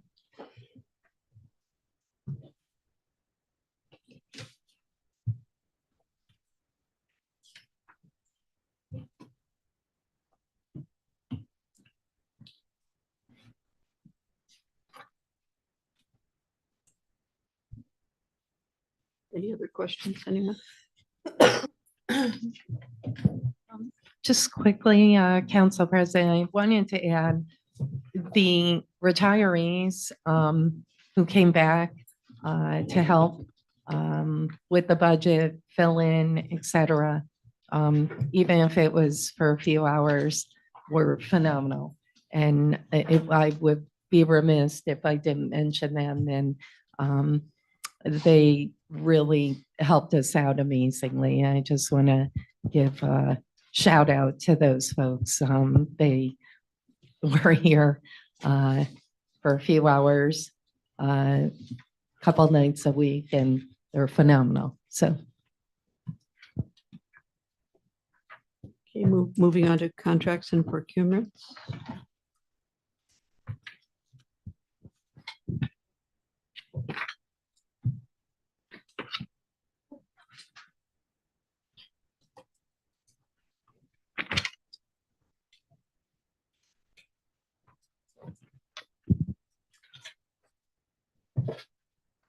Council President. Councilmember McLaren. On code 4, what is the, can you explain the big difference between the 2023 encumbrance and the last year's and current budget?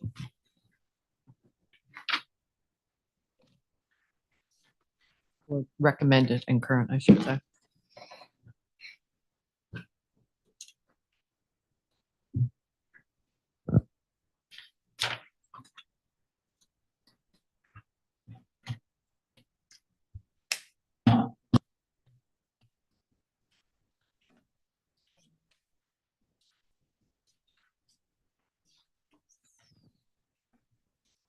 So postage, it looks like postage went from 57,000 down to 4,000?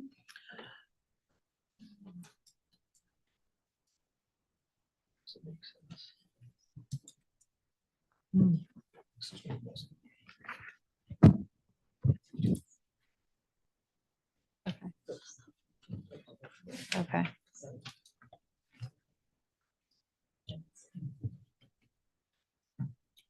What I can tell you about the postage is that when postage is paid for, it comes out of this account, and then the other departments reimburse this account.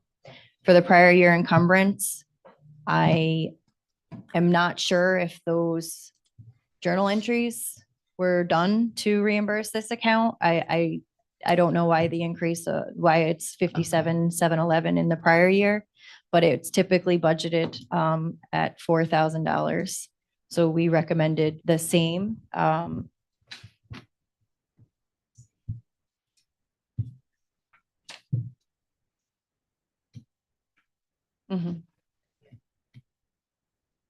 2023, it's 21,000.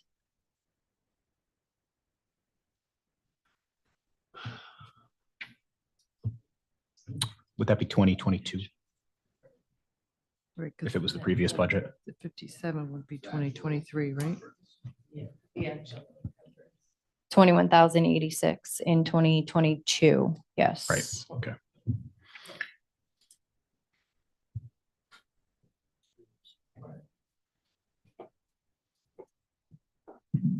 And so that profit margin, like in the first 6 months, It shows a profit of 1244. Is that because something was reimbursed in that line?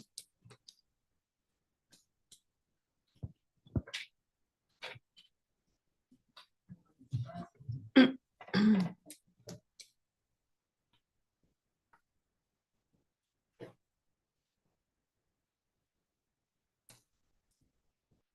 don't know.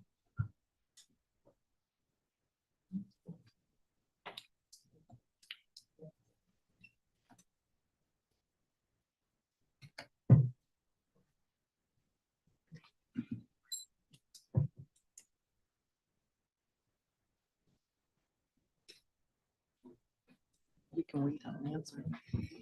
What's that? In the beginning of this year, we had an issue with postage and journal entries that were being done with postage. Okay.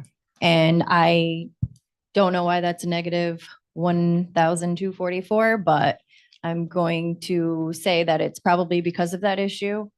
There was an entry that was making all of the accounts go over budget, and it was an inaccurate entry that since has been reversed, and possibly that's why you have a negative number there. Okay.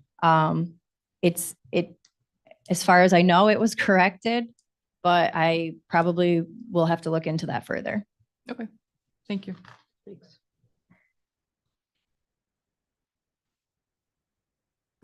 Anyone else have questions?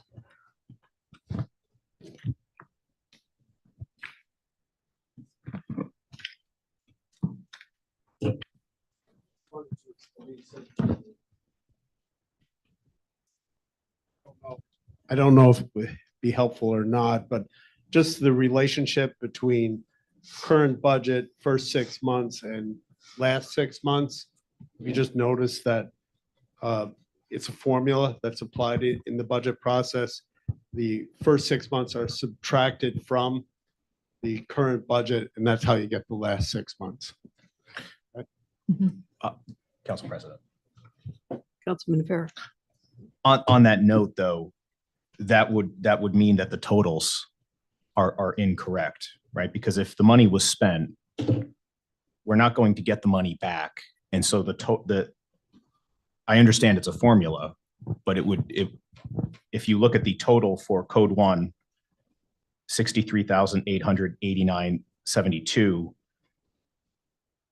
that's incorrect because it's accounting for the negative numbers. I don't see that in Code 1. I'm sorry, I'm on page 36. Code 1 is 101, 103, 104, 110. Oh, yeah. So the total for the last 6 months says 63,889.72, which would be incorrect because we have to spend the 64,000 in permanent salaries. We have to spend the 1,400 in longevity, but we aren't getting back 1,884.31, and we're not getting back 110.93. Because those have been spent.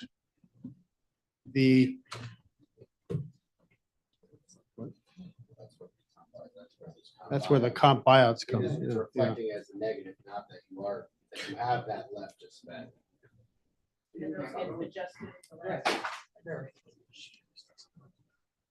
But yeah, right. Well, it is being reflected though, as though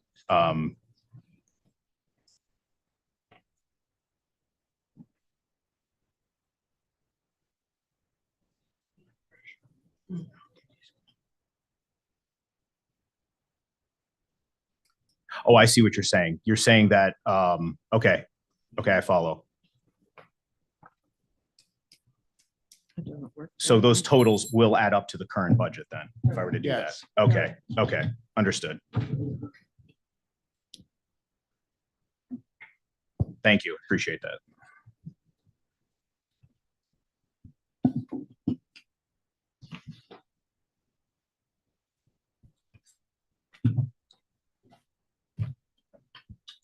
Gabrielle, where's personnel? And then we'll move on from there.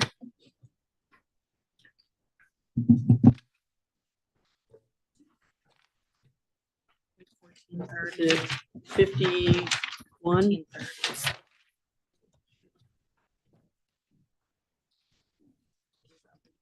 Page 51.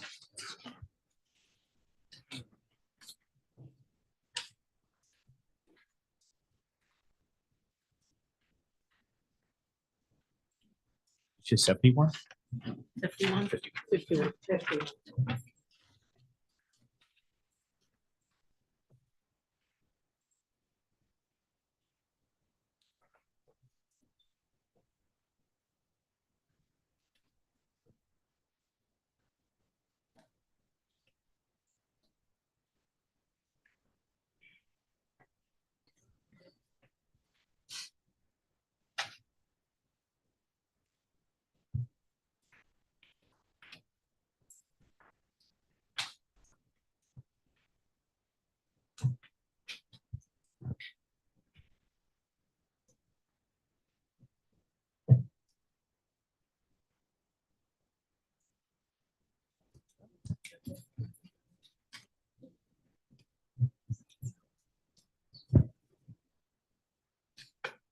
Do you have any questions on personnel?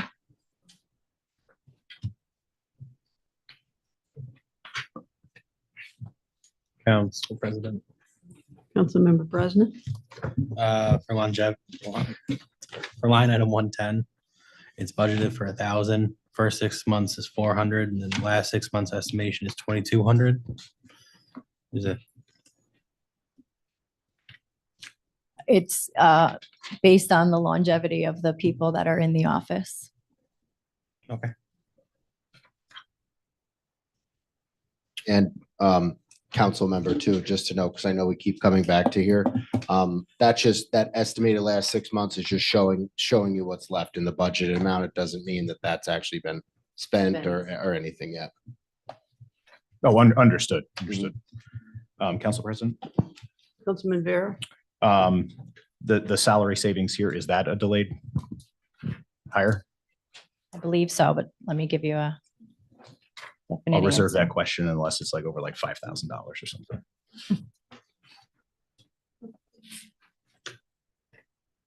I do too. Yes, so an April 1st hire date for personnel associate.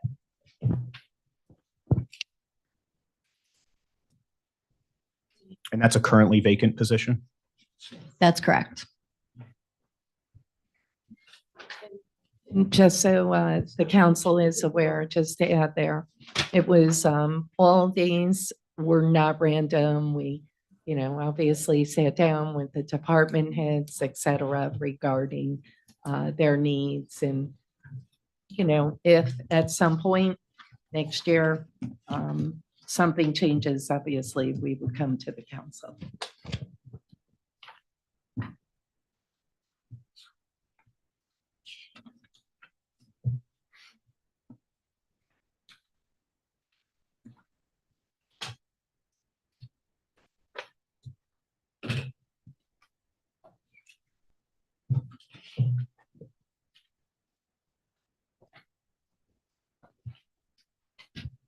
any other questions?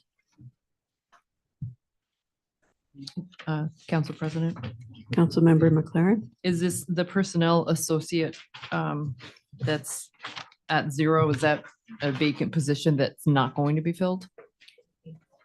The other position, yes, it was an additional position in last year's budget because we had a retirement and there were some personnel changes going on. So it was added in, and we no longer need an additional Okay. position.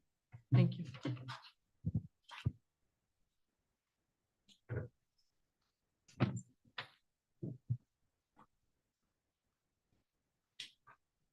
Council member, that was vacant last year also. Okay.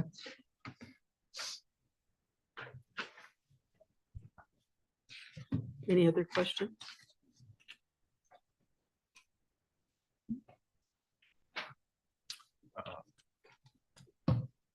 Council President, Councilmember Vera, and did somebody already touch on the temporary salaries? The 15,000 in temporary salaries?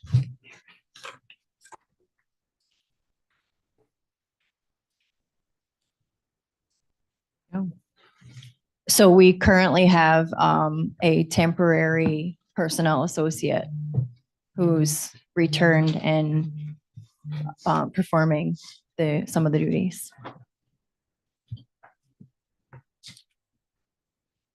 And so that $15,000 will take them through April 1st when they may become full-time, or? No, it will probably not to become full-time, but for them to train someone that will come on board full-time.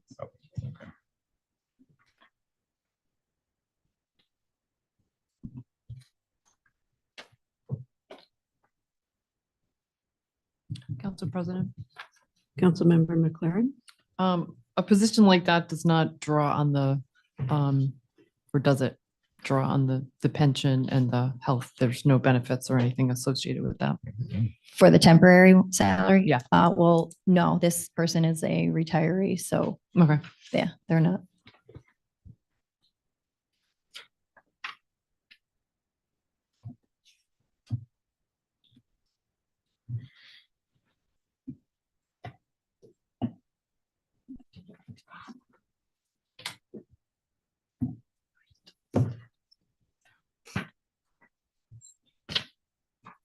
Are we ready to move on to the next item? I believe so. Okay. Gabrielle, are you doing vital statistics as well? Yes, yes, I am.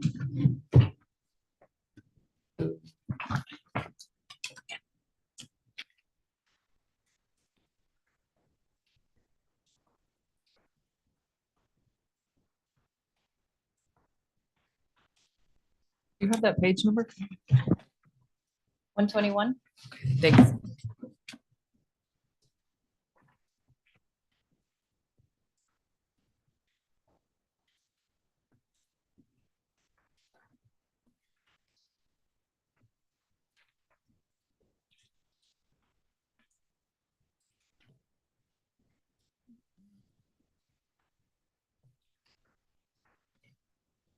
In the permanent salaries line, there is a step increase for one of the titles.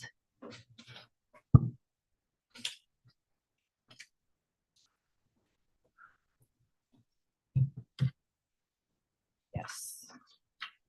We've also funded the 102 temporary line because we will have somebody going out on maternity leave in that office and we'll need to fill that role temporarily.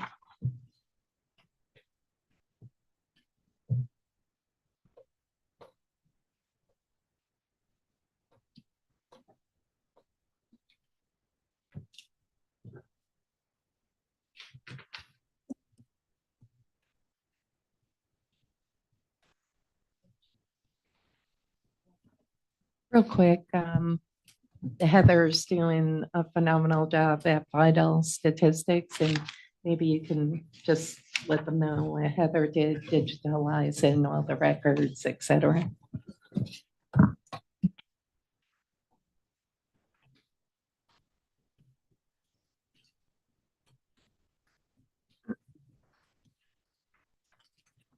So the records in Vital Statistics are digitalized now, so they can be accessible.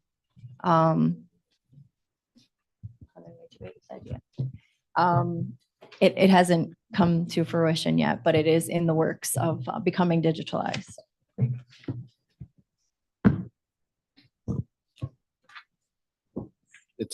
It's a big effort that office is taking on. It'll be really helpful for folks too.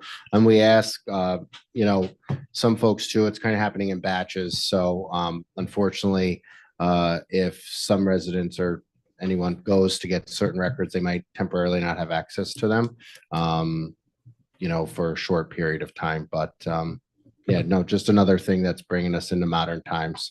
It'll be great to see. Although those old books in the Vital Statistics office are, very historic. Any Are history you to it. keeping them? Gotta keep them. Council member, of course. Council President. Councilman Bear. Is the plan just to make it easier to access that information on site, or is there a plan to make the information available online, or? So it would just make it easier on site On site. for different searches, especially when you're going back, et cetera. And is that in-house staff that's doing the digitization? Nope, so they actually do get sent out, and that's part of what you'll see. Oh, so that's that why they're not, that's why consultant- they wouldn't be that- available. Correct. So that's why they're doing them in batches. But yeah, it's exciting to see it move forward. Is that the consultant that's listed here, or is that for something else? That's part of the consultant services, correct?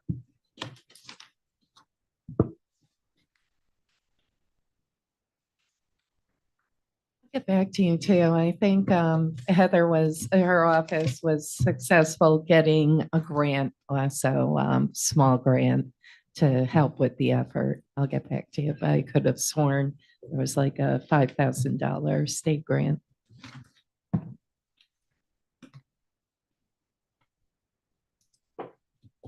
Any questions? No? Thank you. Move on to our city clerk.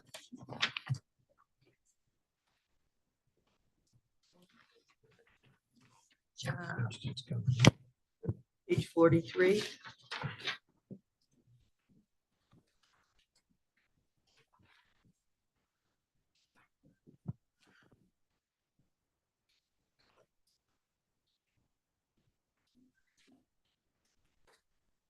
Thank you, Gabrielle.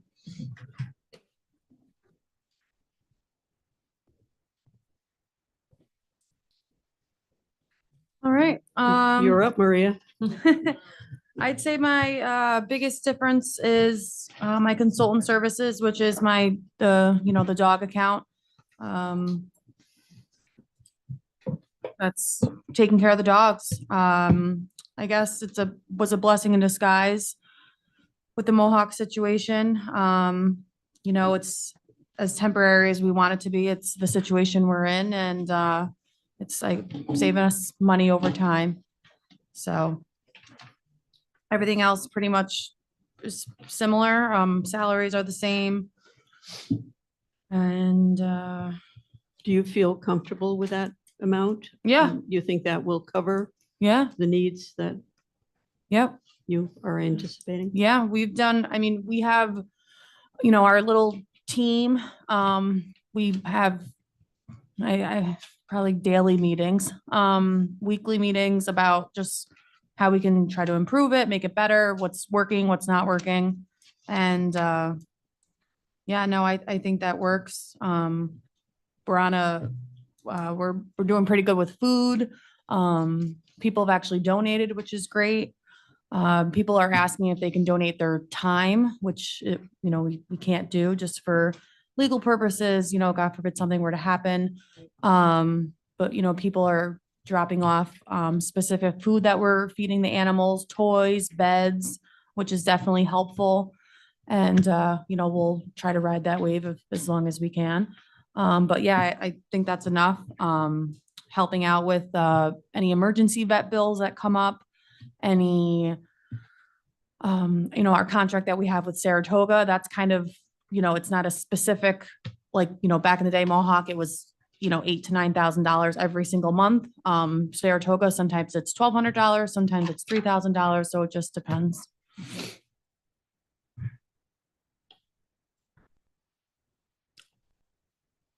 President Steele. Councilmember Casey. I guess the only question I had was about dues and subscriptions. Mhm.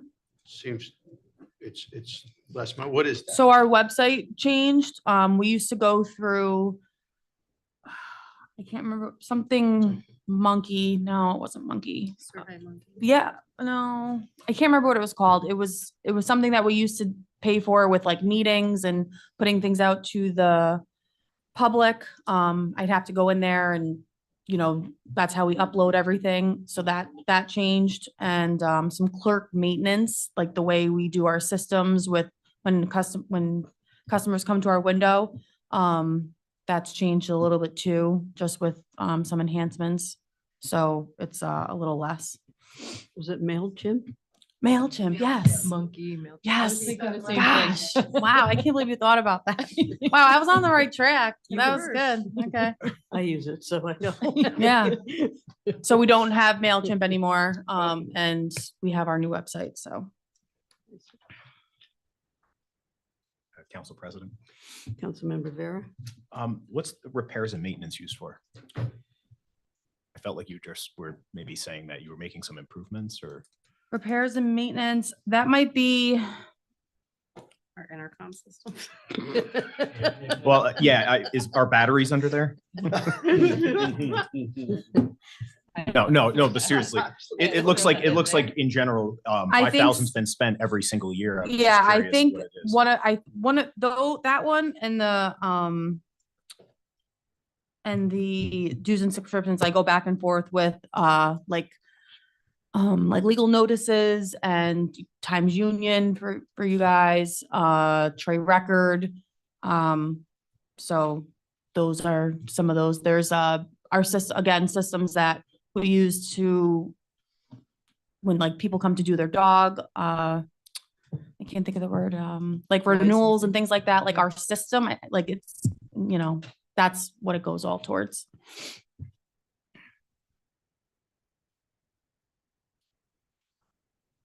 Any questions? Any more questions? Council President, I did just want to give the city clerk a lot of credit for, it's been a situation, I know the mayor has said this multiple times, but again, like she said, it's leveraging relationships is actually going to not only help us take care of our dog issue, but has saved some money. So just great job to our city clerk for doing that, building those relationships with different veterinarians, hospitals, kennels and stuff. So good job. It's a labor of love.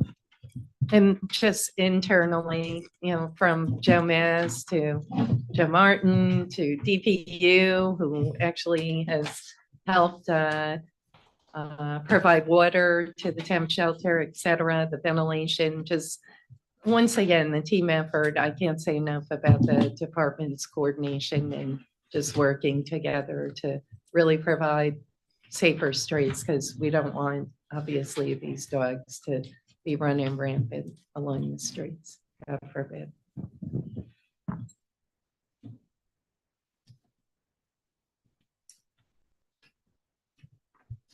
Okay, thank you very much. You're welcome. Thank you.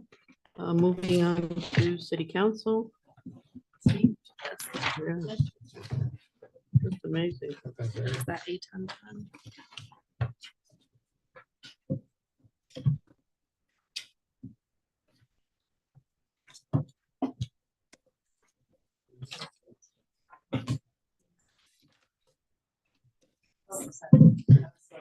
Sixteen.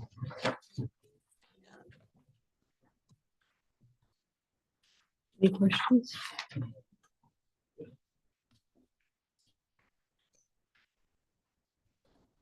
Are you going to do the auditor, Gabrielle, or is we have anyone here from the audit? The council oversees the. I know. I'm just wondering, we don't have anyone here. It's I mean, us. it's our us. salary. It's just Yeah. on us. Yeah. Okay, we can handle it. I would feel in prior years, council president. It doesn't really. Council President, Councilmember McLaren. item 404, neighborhood, what is? That's the neighborhood improvement Oh, okay. grants that. Okay. Bless you. Pleasure.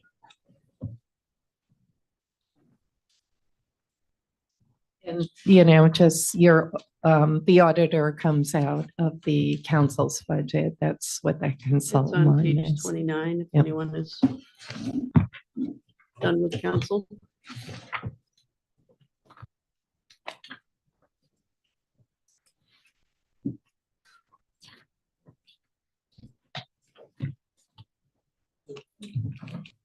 Questions? I feel like we're asking ourselves the question. I- What did we spend $18,400 on for consultants?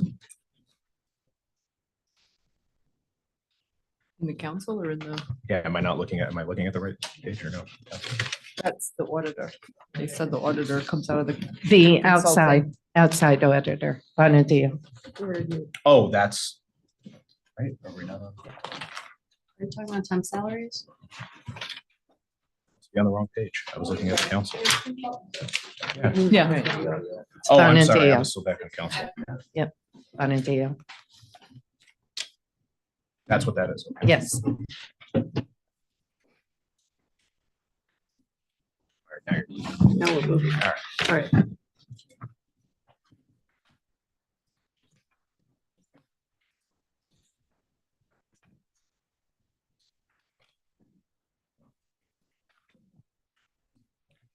So there's a temporary salary and an auditor salary.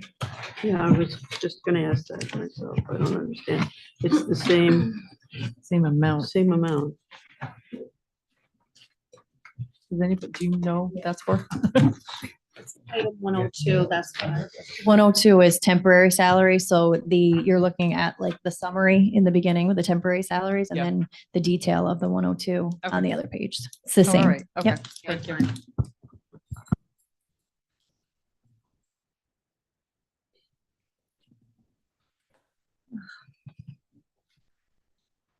Any other questions?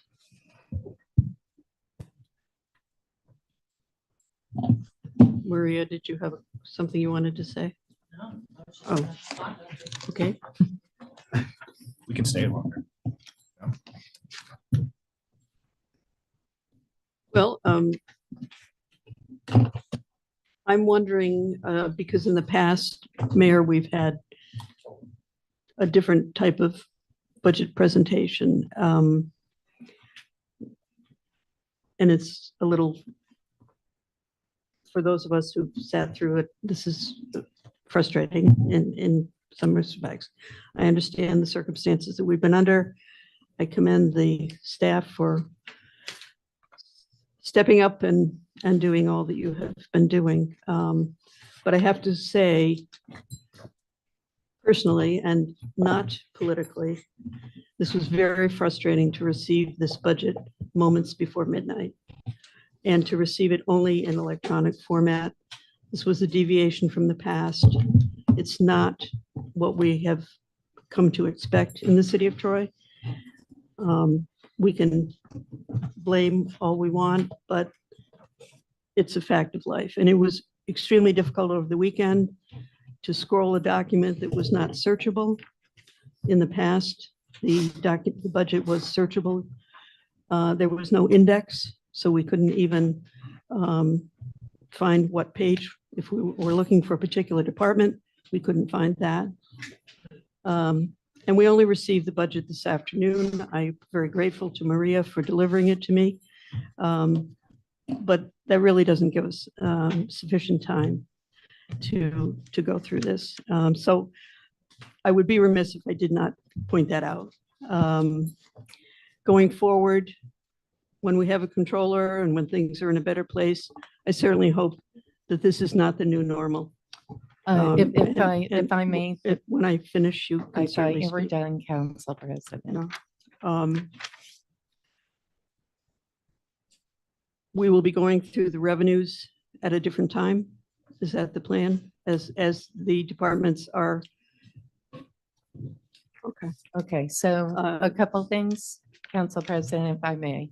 The council knew from day one what was going on in terms of the budget, in terms of 2023 not being closed, in terms of 2024, the entries, et cetera. However, for the council right now, just like in prior years, the council, after the mayor delivered the budget, I was in your shoes for 8 years. There was never an overview that day in terms of the budget, et cetera. Please, now, so saying that, moving forward, we have over 5 weeks of going through this budget. So to say that the council doesn't have the opportunity to go through these and the revenues, you can go through those revenues. We're available. We're available to answer questions. We're going to be here tomorrow night. We're going to be here at every budget meeting. We're available by phone. We're available by email. We already have a couple things to follow up on, which was asked this evening. But in terms of the revenues that you were handed tonight, the 6 month, we're available at the next meeting tomorrow night. If you see things that you have questions, etc. If you see something in the budget, we'll stay till midnight. You know, I have, Council President. Good. So saying that, you know, we're available, we're here, and to, you know, say that this budget, yeah, maybe the process was a little bit different. This was monumental. The challenges and the obstacles that were put in front of us, I cannot say enough. Gabrielle, her team, the prior comptroller's team, people coming in who were retired to come in and help us. Rick Morrissey, who didn't know accounting 101, I don't believe, and helping us go through line by line. Seamus, Deputy Mayor, I cannot say enough about you overseeing the process. So to be here is monumental. It's, I keep saying it, Herculean. We have overcome so many challenges, and I can't say enough about BST for fixing this. Are we frustrated? Absolutely. Is this where I want to be? No, but it's where I want to be now in terms of the budget. You have a balanced, innovative, trimmed budget, line by line. We're going to go through it with you. We are here. We have a 6 month revenue that you have in front of you. We're going to be here. So we have 6 weeks now of going through this budget, deep diving, and then you're going to act on December 2nd. You have every right to try to amend expenses, etc. We're here. Let's go through it. Let's roll up the sleeves, work together, and get it done and fix it. Thank you. And I know for a fact that if you were sitting in this seat, you would be just as frustrated as I am. You would not have sat back and received the budget 2 minutes before midnight without saying something. So, I know for a fact. But Council President, I will say one thing. A lot of folks did not know, and I'll be very open about this. Andy and I, the prior comptroller, talked all throughout the budget process. We talked through quarterly reports. We talked through some challenges that he had in that office. Right. And honestly, it was a lot of times done between he and me, etc. But saying that, it was very fluid, it was very open. I picked and chose my battles. It wasn't coming out slamming this budget without even the overview, without going line by line. So exactly, let's honestly, no pointing fingers, no misleading. I'm here, we're here, our team's here. Let's work together. Let's get it done for the taxpayers. It's not about us. Thank you. Council President Sale. Yes, Council Member Casey. I think some of the things definitely were the situation at hand. We certainly know that. It was a very tough process with all we've been going through. As far as receiving it late at night, I don't think that mattered. And I searched through some numbers, but I was really waiting for the hard copy. That's what I was comfortable with. But it shows that it came in that late at night. It shows how hard everybody's been working. I wondered where Seamus was last meeting. They said he's in the back doing numbers. I mean, with no comptroller, I mean, that's just the situation. It's just a bad situation. It's always been. There's been so much heat for not having quarterly reports, but we had no comptroller. We certainly couldn't shut the city down either. But I just wanted to personally thank everybody involved. I know it was very long days. It was long nights. Seamus, again, wonderful job. Every time I dealt you, no matter what it is, you've been a lot Really, really good. Very professional. Gabrielle, I've known you since you're very young. I worked with your brother and your father. Wonderful job. Your family must be very proud of you. And when the city didn't have a controller, all of you stepped up. And I'm very comfortable now with BST and the numbers we have. Thank God we can put that behind us. And to see that we're under the cap with, all the rising costs. You had the health insurance, the pension, the debt service, and of course, we all know goods and services, goods and services have gone through the roof. And to see 1.89, some people were disappointed about the garbage fee, but it's only the first budget. I hope in the future that we can lower that because some people have opted not to have city pickup. And I think once that's lowered, we'll actually get some of those people back, which will offset any reduction. I hope to see that in the future. But I just wanted to say, thank you very much for all your efforts. Thank you. Yeah, Thanks, Majority Leader. And I would echo your sentiments as well. I'm sorry. I wanted to echo I was. the sorry, that was majority. me. Thank you. We really appreciate the work. I mean, obviously, it has been a difficult situation. I totally understand that.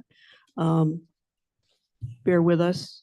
We have lots of questions and a lot of concerns going forward. So I'm glad to hear that you're open to answering them. Let's get on the same page. Let's try to work together and do this in a more transparent way. Excuse me, Seamus, you're out of line. I'll Council entertain a President, you're motion being to, misleading, I would and that's entertain a unfair to the motion to public. adjourn. Motion. Second. All in favor? Aye. Opposed? We're adjourned.